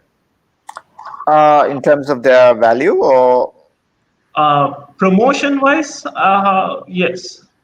Yeah, obviously shipwrecks are quite popular with divers. So for the dive industry, they're very useful. There are places around the world where that have developed as wreck diving destinations. So that's kind of a primary interest of divers. So that's something that Sri Lanka has potential to expand. It is happening in some level already, but there's definitely more growth potential. But the wrecks are also important in terms of biodiversity and marine life as well. They provide a habitat for corals to settle on, fish to kind of congregate around, and over time they become kind of a natural habitat as well. And in Sri Lanka, it's actually quite interesting that the wrecks tend to have better fish life than many of our reefs. A big reason for that is they are really bad places to put fishing nets. A lot of our fishing is done with nets, and fishing nets are actually a problematic form of fishing compared to, say, line fishing. So around wrecks, people fish using lines, and they used to fish with spear fishing as well. I mean, now it's illegal. It still does happen illegally, but it's gone down a bit. But line fishing is more sustainable. It doesn't really cause the same level of damage. So around wrecks, they're almost a forced sanctuary for fish because the level of net fishing is much less. Some of the shipwrecks of Colombo actually have more marine life or more fish numbers than some of the reefs on the south coast or on the east coast. So it's quite important in that sense as well, even though they're a small area, but definitely can be of value to fisheries as well. There are fishermen who fish around them and for the tourist industry. Right. Thank you. Chathurika, about the conservation about corals and reefs, I think it's very important. Even for for an island like ours, definitely conservation has to be a priority. What is your view? What is happening right now on the conservation side, and what do you think we can do better? Yeah, of course, now that we have lost a significant amount of coral reefs due to various reasons, and for conservation, what we can do is to protect what remains, and restore what's been lost. So to protect what remains, we can reduce further disturbances on the coral reefs, and the, of course, this should be done through proper management of coral reefs with the help of the local communities. And we can reduce the stresses on coral reef environments, such as overfishing, by banning some of the fish collection methods that degrade the bottom habitats, and also banning the collection of some categories of fish which are important, at least if we can ban them for a period of time until the reefs recover from events such as bleaching. And also we should focus on doing more research and long-term monitoring on coral reef ecosystems. This is to understand the changes and the recovery of local reef systems and to enhance the resilience. For example, some of the fish species are really important, like the herbivorous fishes. uh, Usually these herbivorous species are mostly get collected, and also they provided really good support for the reefs to recover. So if we can ban collecting those type of fishes for a certain period of time, it can give reef some space and time to recover. And also education and awareness is they play a big role in conservation, especially in a country like ours. And if we can educate the fishermen or local fishermen on at least not to fish on these herbivorous species for a certain period of time, these reefs, they have their potential to come back from events like coral reef bleaching. Like it takes time, it takes years, or it might not come back to the previous healthy state before the bleaching, but it will recover somehow, and they may be able to become more resilient ecosystems than they were before. And also, like uh, now that we have lost more than half of the healthy coral reefs that we had before, restoration provides a good solution to, like, there are some organizations uh, doing restoration works around the country, and some companies like Holcim sponsoring these restoration activities. But definitely we need more funding for this kind of restoration, because coral reef restoration or the marine restorations are usually expensive. And if restoration can be done carefully with proper planning and proper site selection, it can help to bring back the coral reefs to a certain extent. But we have to keep in mind, like, even in ideal conditions, corals take a long time to grow. So what's best is to, like, protect what remains through reducing the disturbances on the coral reefs, and through education and awareness. Great. So we've come to our final round of questions. I think this round is more focusing on the future. So this first question of this round is going to be to Dr. Kumara. What can we expect in the next month, in the next 6 months, in the next one, in the year, in 5 years? What can we expect from MEPA on the protection of marine environment? So it can be related to policies on single-use plastic, on government commitment, and is there any international conventions that are planned on that you're planning on coming? I know you touched based upon it, but can you give us a time frame? Yes. Actually, MEPA is so much committed to see some sort of different or change from previous era to present era, again, to see the same in the future. That is why MEPA has started, amending MEPA's Act first, because MEPA Act is mainly based on ship-based pollution. Then we understood that in our Sri Lankan marine environment, the pollution is ship-based pollution is about less than 20%. 80% of, as I mentioned earlier, are from land-based pollution. So therefore, we start amending our act to answer those gray areas. Now, within the next couple of months, our plan is to, from MEPA side, the amendment has already gone more than 90%. Our next plan is to send the first draft to the Secretary of Environment, to the Attorney General's Department, and again, then we expect to submit that to the Parliament for the final endorsement. On the other hand, last year we completed another policy document for MEPA that's called Policy Strategy and National Action Plan for Marine Environment Protection in Sri Lanka 2030 vision, because not annual plan, not 5-year corporate plan, but we plan to do something expecting 2030, how MEPA should move forward step by step to achieve a better ocean. So in this policy document, the policy framework, we have 7 policies and about 127 strategies and lots of actions. And now we slowly implementing them our annual plans and our corporate plans. At the same time, I'm discussing about the policy level. Right? We prepared another policy document to reduce marine pollution from fisheries sector. Now we are discussing that with fisheries ministry to take their consent. Again, that will be a cabinet appointed and appeal gazette. And once it's implemented, definitely fisheries minister of fishery, they have to follow, and we has to definitely look after the progress. Those are from policy level. As then I mentioned how we contribute internationally, right, to curb the marine pollution at global level, and again the regional level. But on local level, we are doing cleanups daily basis, right? Maybe cleanup 5 or 6 cleanup per day in various places in the country, especially in Sorry, water doctor. waste. The question refers more towards the policy. Like, is Oh, there sure.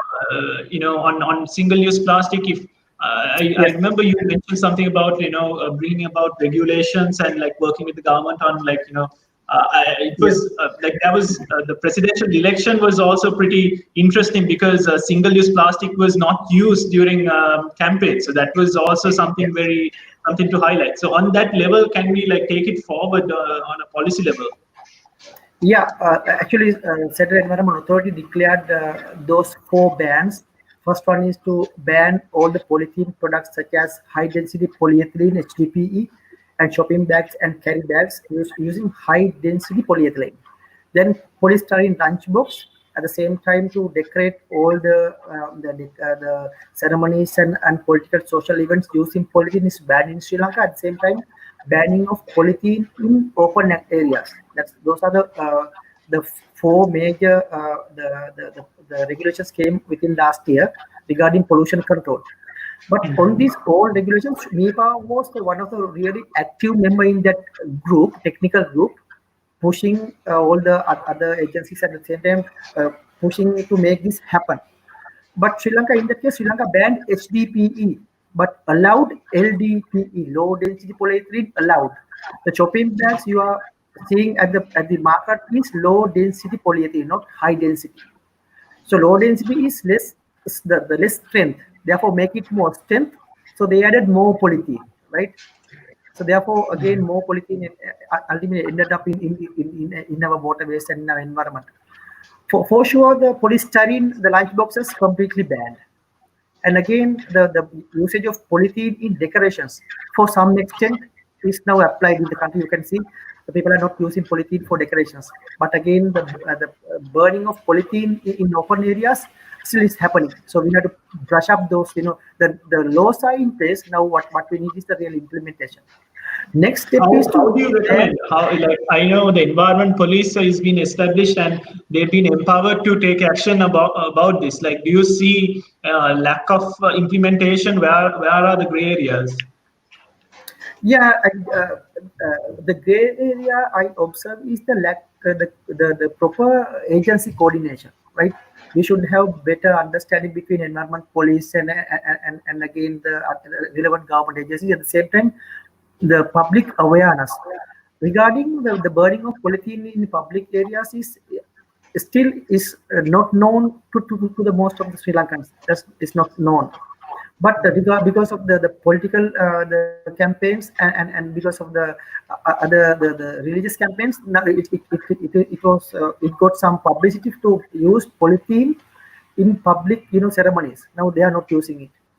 But regarding the HDPE case, from my personal understanding, that we have to stop that. We have to stop the usage of low density polythene too, right? Go for reusable, recyclable, or to the bags, and at least the bags using reeds, the pangmal or the we used in our old days. So we have to go to that level. More sustainable products we have to introduce. those sort of things still in the pipeline. It will take some time, but there should be a one single agency. They have taken it up the most relevant agency, but for unfortunately, MEPA is from our mandate, we are not empowered to do that in the land area. Right. What we can do in the ocean, definitely we can, but in the land areas, the relevant agencies should understand this properly and make all the missing links together and make a proper, very streamlined, well-organized program. I have a yes and no question to you. Now, in Kenya, they carpet banned plastic, single-use plastic. Is that something that Sri Lanka can implement, or are we supposed? Do you think it's best to go on a different path? Is it a carpet ban or regulations? Yeah, I've been visiting Kenya for last maybe 15 years time. I saw the difference from then to now, right? When I attended Unia last time, it was a carpet ban. That the fine is $40,000 if you use a plastic bag. 40,000. But the ultimate decision is like on the judge. He can at least go to $100, $200. He can go, but the real fine is $40,000, right? So definitely, we should, from Sri Lankan side, I know we should improve infrastructure. We should develop some the awareness. At the same time, we should have a stronger legal setup in place. I am more than willing if we can have such a carpet ban. I am more than happy. If we can ban spitting on the streets, I am more than happy. That's what I really want, right? If you can ban, if you do any, if you even in the road, if you cross double lines, I do it, right? But if you cross double lines, if you have a strong ban, I'm more than happy. On the other hand, I always promoting I discussed in several places, not only the ban. For example, if I throw a garbage bag, if I am fined $10,000 rupees, I am prepared to pay it and leave, right? Right. But if I am fined 10 rupees plus 8 hours of public service, right? 10 rupees plus 8 hours public service. So you have to sweep a road, you have to clean a roadside. I will never do it, right? We need Right. such innovative ideas. It is some counties in US, they are implementing those things. $100 plus 4 hours community service, right? Those are innovative, but it's more practical because we have to have a system that suits for Sri Lanka. You know how Sri Lankans think, how Sri Lankans behave. So our legal setup also should follow that. We should adapt to the way Sri Lankans are thinking, right? So if we can have such innovative system, and if we can put in place those new things with more rigid the system, I think at least people will start follow it, and they will be forced to follow it at least.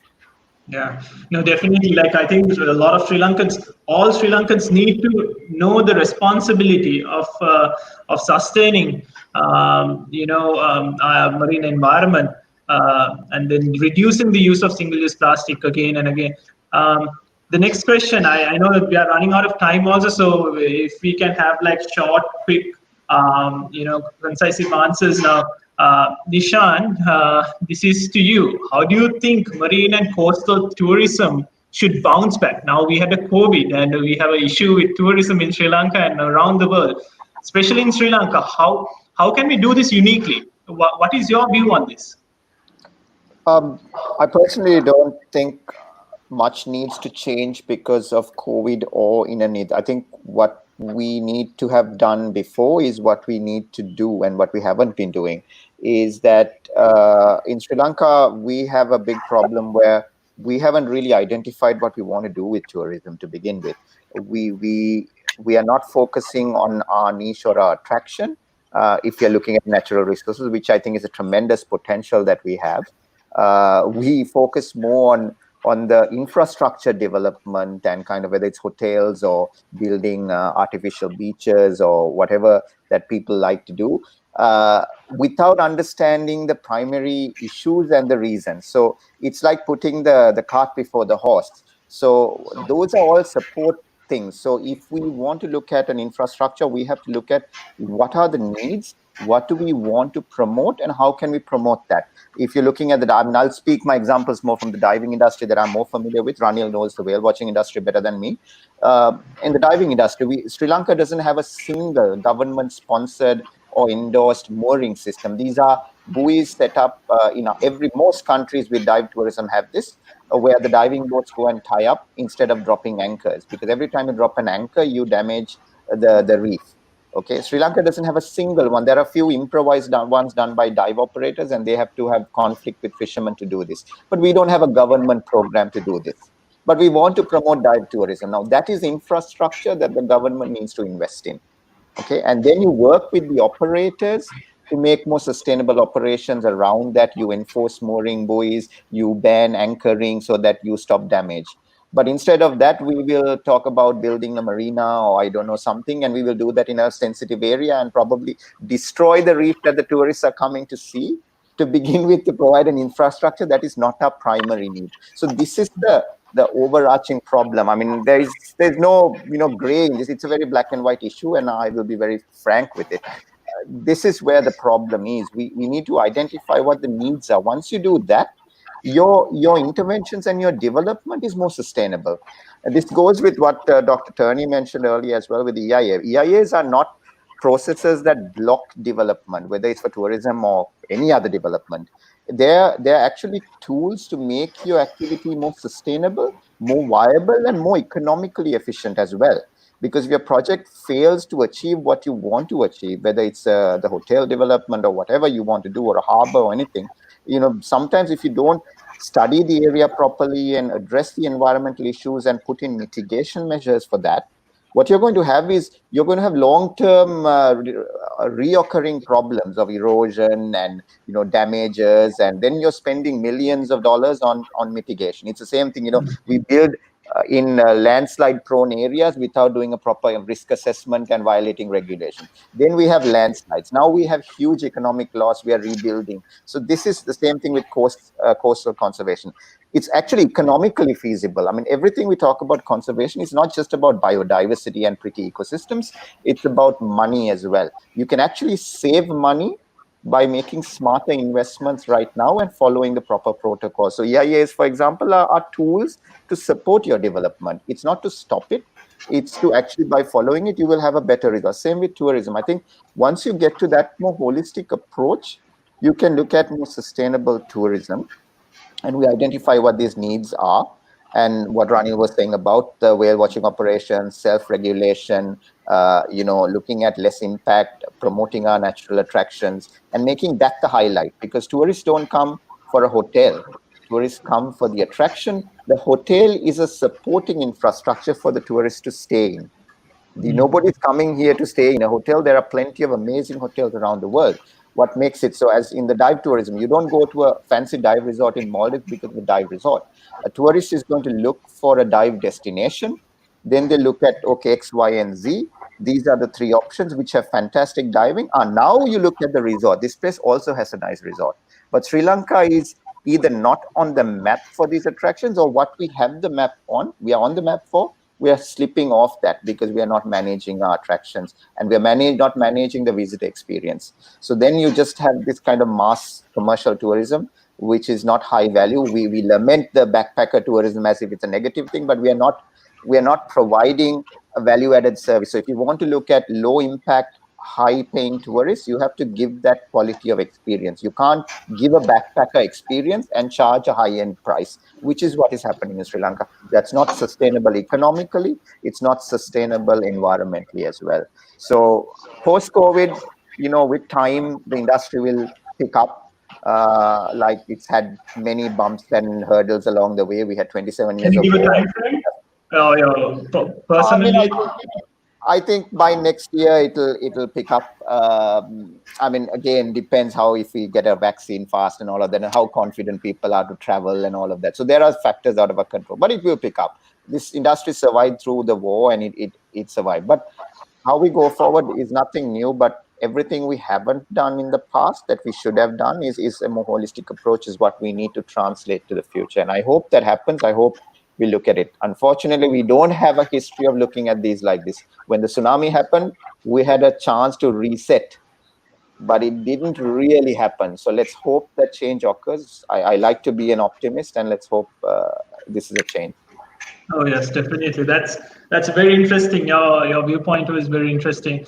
Um, well, this question is to Mr. Nanayakkara. Now, Sri Lanka, I came across a recent article on how we missed a 10-year-old research. We missed it this year because of the COVID. I think it was done by you, and so we missed this. So the question is, what are the main research areas in Sri Lanka we should work on, and what are the future conservation approaches that is required? Yeah. First of all, when you say research areas, first we have to sort of get a rough idea of what we want to, sort of research on. And also now, a very good example, you mentioned about this 10-year research on the sperm whales. Now, though this has been happening for, for yonks, no one really knew about it. The fisher knew about it, but we didn't know. So we got to know about it only in 2010 because the war ended and we were out at sea at that time. And we have been following because that research was basically what we have been doing from 2010 onwards. So then only we got a sort of a rough idea of what is really happening, because that particular part, the eastern half of the Gulf of Mannar, is the calving and mating grounds for one of the largest aggregation of sperm whales in the world. So when we say research, we first have to identify what we want to do and what we want to study, and based on that, we have to find the gaps first. But when you say gaps, because in Sri Lanka especially, there's a lot of areas where there is no baseline data available. So I would say first we have to start, researching and taking initiative, instigating these neglected areas, and then based on our findings, we can sort of continue with our research, or also with whatever findings and the baseline data we get, we can sort of formulate action plans, guidelines, management plans, and so on. So like I said, a lot of areas are neglected around Sri Lanka, because even if you take scientifically, research that are being carried out, it's concentrated on a small area until the war ended, where people then started gradually, sort of sprouting going into different directions, and studying whatever species or whatever ecosystem and so on. So first, I would say we have to get the baseline data ready and have baseline data to basically formulate a much more comprehensive research plan. And also, so that is the best way forward for our country, because even a very good example is like when you were talking about marine pollution and so on, the ballast water. We know that through the ballast water that the ships bring in, that we have certain. This is just an example that I'm using. That we know that certain invasive alien species are brought in with the ballast water and released in Sri Lankan waters. But we don't have baseline data to say whether these species, what sort of effect it has, because we don't have any baseline data to see, go back about 20, 30 years to, sort of compare it with. So we have to really, start, these little research components, get them in and get the baseline data. And based on that, we can sort of move forward. Definitely. Chathurika, this final question is for you before we go on to the panel questions. What can Sri Lankans do to protect the marine environment? What is the public's responsibility? I mean, you yourself has been taking a lead in different areas on mobilizing the youth. What is the youth contribution towards protecting the marine environment?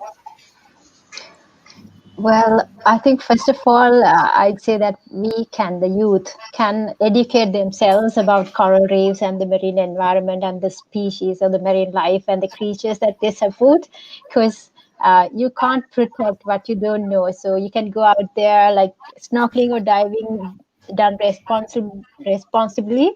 And first you can learn about them, love them, and then value them. And then definitely you can help with the protection of them. And also to save the environment or the oceans, one can shrink their carbon footprint. So that is the amount of carbon dioxide that you emit from day-to-day activities.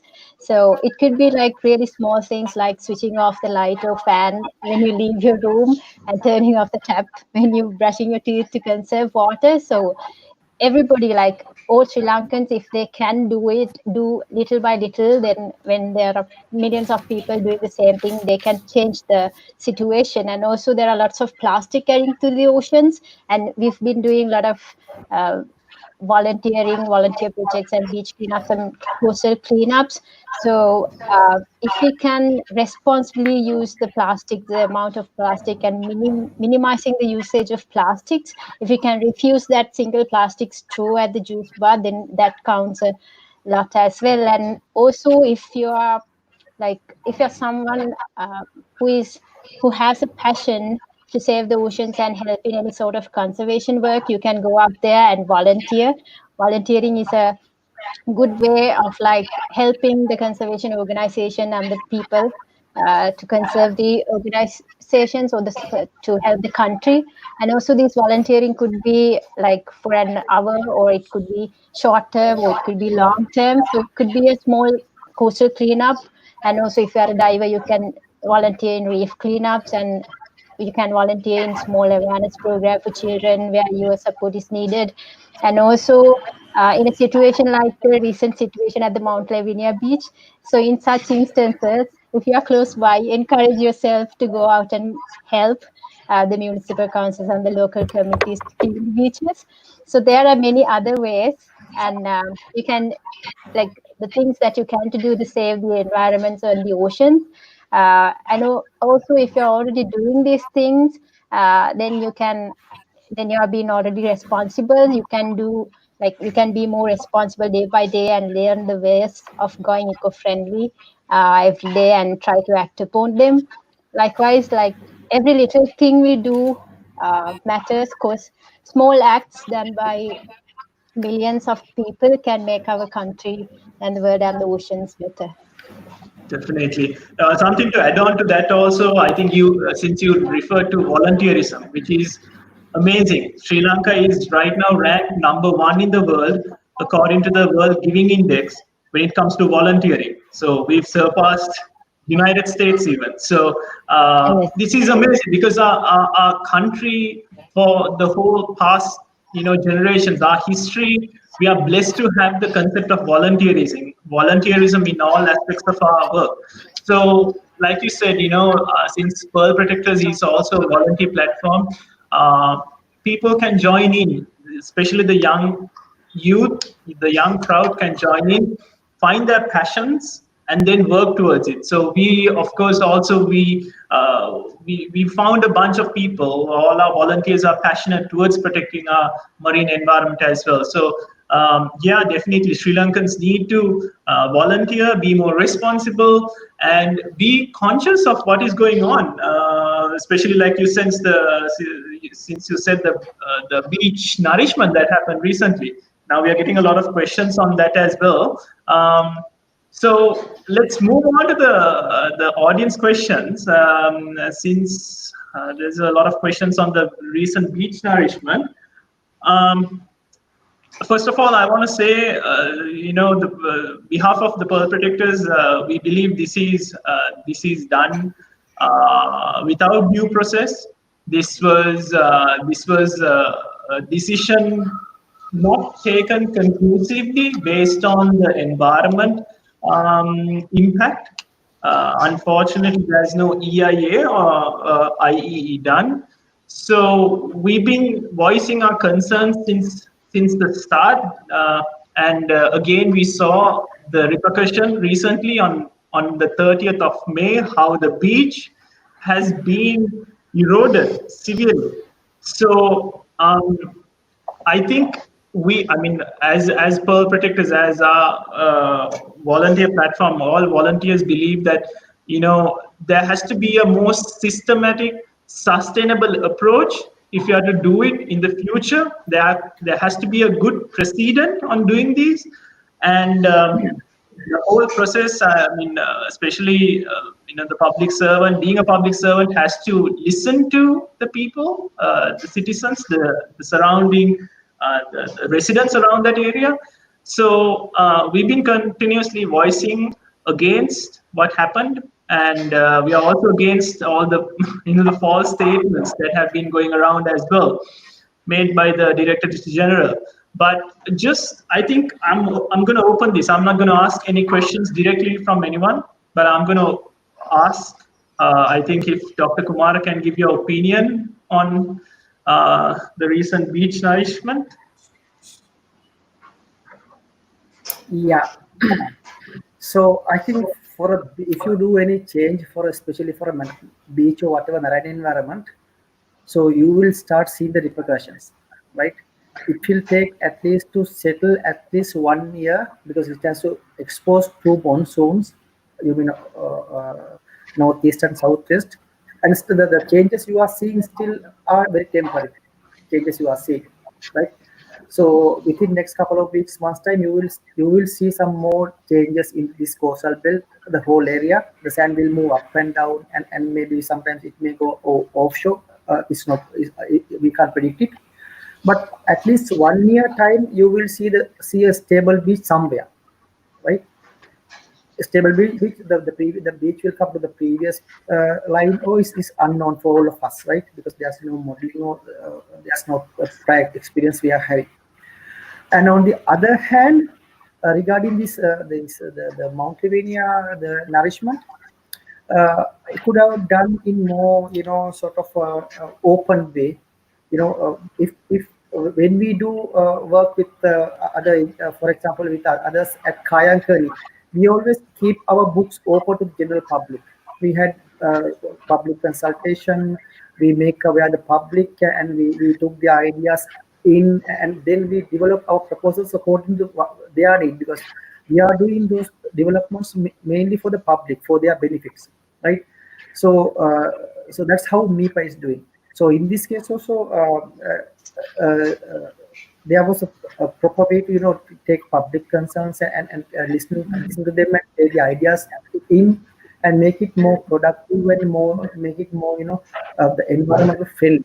But once you skip those more basic scientific and more basic methods we follow in these processes, you are very much become vulnerable to do a blunder. So therefore, definitely, if you do a development study or development project, definitely you have to follow the very basics and understand what they need, understand real ecological, the dynamics. Then understanding that, incorporating them into real methodologies, then you can implement. If you do that, there are very less chances of you going wrong. At the same time, there are on the governing side, there are methods. You have to follow the EIA procedures. Then at least you will get a cover from this project, from this reports. So you are in a good books of sharing this, even if they got wrong or right. You can even share this blame to even others.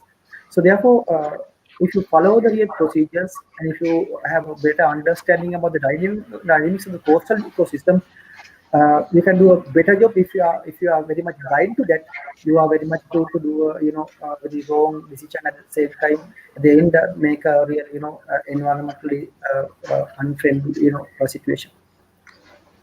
Can I add something to that? Actually, Muditha, just reiterating, like connected to what Dr. Terney said, is that he's talked about that kind of keeping people aware. So EIA is actually a major part of an EIA is also consultation of all the stakeholders and local communities, and that is integrated in the EIA process as well. And I think that increases both transparency and acceptance by all the stakeholders. What we see, unfortunately, in this situation is because it was not done, there's a lot of suspicion. So now, even if it's not only the issues that may be real, even if someone says, well, this puts a conspiracy theory to it, everyone is willing to believe, because there is so much suspicion, because it was not transparent. If even the local community there was not aware that it was going to happen, they were not consulted. So that is where the concern is. It creates more suspicion above and beyond what the major issues are as well. I mean, there are issues we can discuss, but it creates this added dimension to it where people don't trust the process, they don't trust the agencies involved. And now what they've had to do, what the coast conservation departments had to do, is now go on a publicity drive to win the public trust. And now you're starting from a baseline where the public is already on the other side, and now you have to bring them back. If you did a more transparent approach, people would have been more open and say, okay, this is what we plan to do. These are the potential short-term negative impacts, but here are the long-term benefits. You do a cost-benefit analysis of that, and then you understand that better. That's what didn't happen. And that's why there is more suspicion. So that's the whole purpose of the EIA. It's not, like I said, it's not to block it. It's to make sure it's done best, that you have more benefit, and you also engage people and get rid of all this distrust and suspicion that is currently swirling around. Right.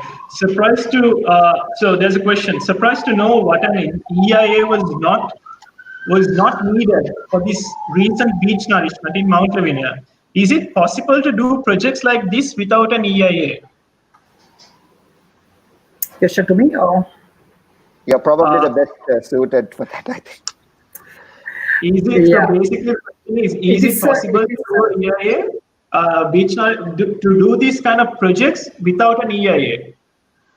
Yeah, with the current legal setup, the Director General of Coast Conservation Department has given the full authority to take the final decision without to proceed without an EIA.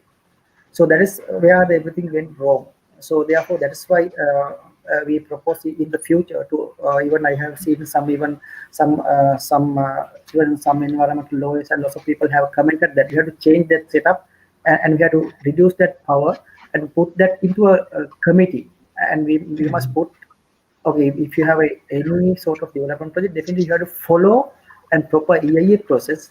Then you can at least make some corrections. You can at least propose some corrective measures and mitigate the damage. At the same time, we can take all the stakeholders on board, and finally we can take a proper, very more productive. We can come to a productive end result, right? So therefore, that is where I am seeing it went wrong because since there's no law regarding to conduct that sort of project without EA, there's no such law provisions available. So they use that provision to proceed with this project without an EA. Right. Interesting. So there's another question for Mr. Ranil. What is the current status of dugong population in Sri Lanka? Is there any sighting within the last few years? Now, the thing is, since we and India, we share the same population, the current estimate between the two nations is around, what we say is around 100 individuals. But there hasn't been no comprehensive survey so far to actually give you, the exact number or something even closer. But what the scientists on that part from the Indian counterparts and Sri Lankan counterparts, what we generally say it's about 100 individuals. And when it says sightings, almost every month or so we get a dead dugong washing show, and also of people who have actually killed dugong. And live sightings out at sea, the last one was actually last year. And 2 years ago, when the dugong and seagrass conservation project was going on, in Kalpitiya Lagoon, one particular guy a boat operator, had filmed 5 dugongs within the lagoon itself. But the most recent one was last year, December, of a dugong just off Irmativ. So yeah, there are live sightings. The fisher constantly see them, and but the population is very low. But the seagrass beds, certain areas of the offshore islands of Sri Lanka, like Irmativ, Nandiv, and all that, you get the feed-in trails as well of dugongs where they're fed on the seagrass. We have observed that as well, and there was a suspected dugong sighting where we were using a drone, but the issue when I say suspected is that drone camera wasn't very clear. So we were not sure whether it was actually a dugong or a humpback dolphin, because all we saw was that sort of, pinkish, grayish texture, the skin color, that's it. So, and the water was very murky because it was of Punari. Yeah, there have been sightings, and what we say that the population is about 100 individuals. Okay, wonderful. So, well, actually, this session there's more questions I think, but we've pretty much answered most of the questions, especially on plastic pollution. I think Dr. Kumar was able to answer most of the questions that are now asked. So we've far exceeded the time we had also, but it was a really interesting session. Tomorrow is World Oceans Day, and it's a day for us to commemorate and celebrate on protecting our oceans and protecting the marine environment also. It's very important to us. We are an island. The ocean is around us, so there's a lot of things a lot of people can do to protect this and safeguard the oceans. So finally, thank you all. Thank you to all the panelists. I hope all students are inspired and motivated through this symposium to take actions in protecting our marine environment. Um, so you've been given expert information. Sorry, yeah, Terney, you were saying? Tomorrow is World Ocean Days, and MEPA is celebrating World Ocean Day in Kalutara. And we have arranged 3 hours discussion on innovative methods we can use to use ocean in more sustainable way, expecting blue economy, right? So that all the department heads will be discussing about the Sri Lanka Ports Authority, Customs, MEPA, CA, and some NGOs also will be discussing.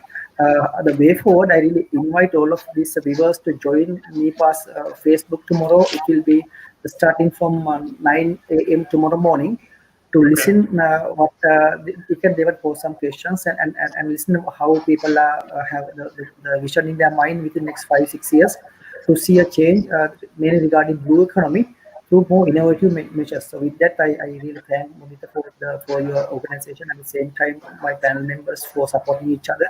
At the same time, inviting all of you to meet, join us tomorrow morning, at the same time to work with MEPA in the future on all the endeavors we are working on the marine environment, like what we have done so far. Definitely, thank you. That was good information. So yes, like Dr. Kumara said, tomorrow there's going to be a lot of celebrations all throughout, celebrating the World Oceans Day. I think the session was very interesting. There was a lot of information. There was a lot of recommendations.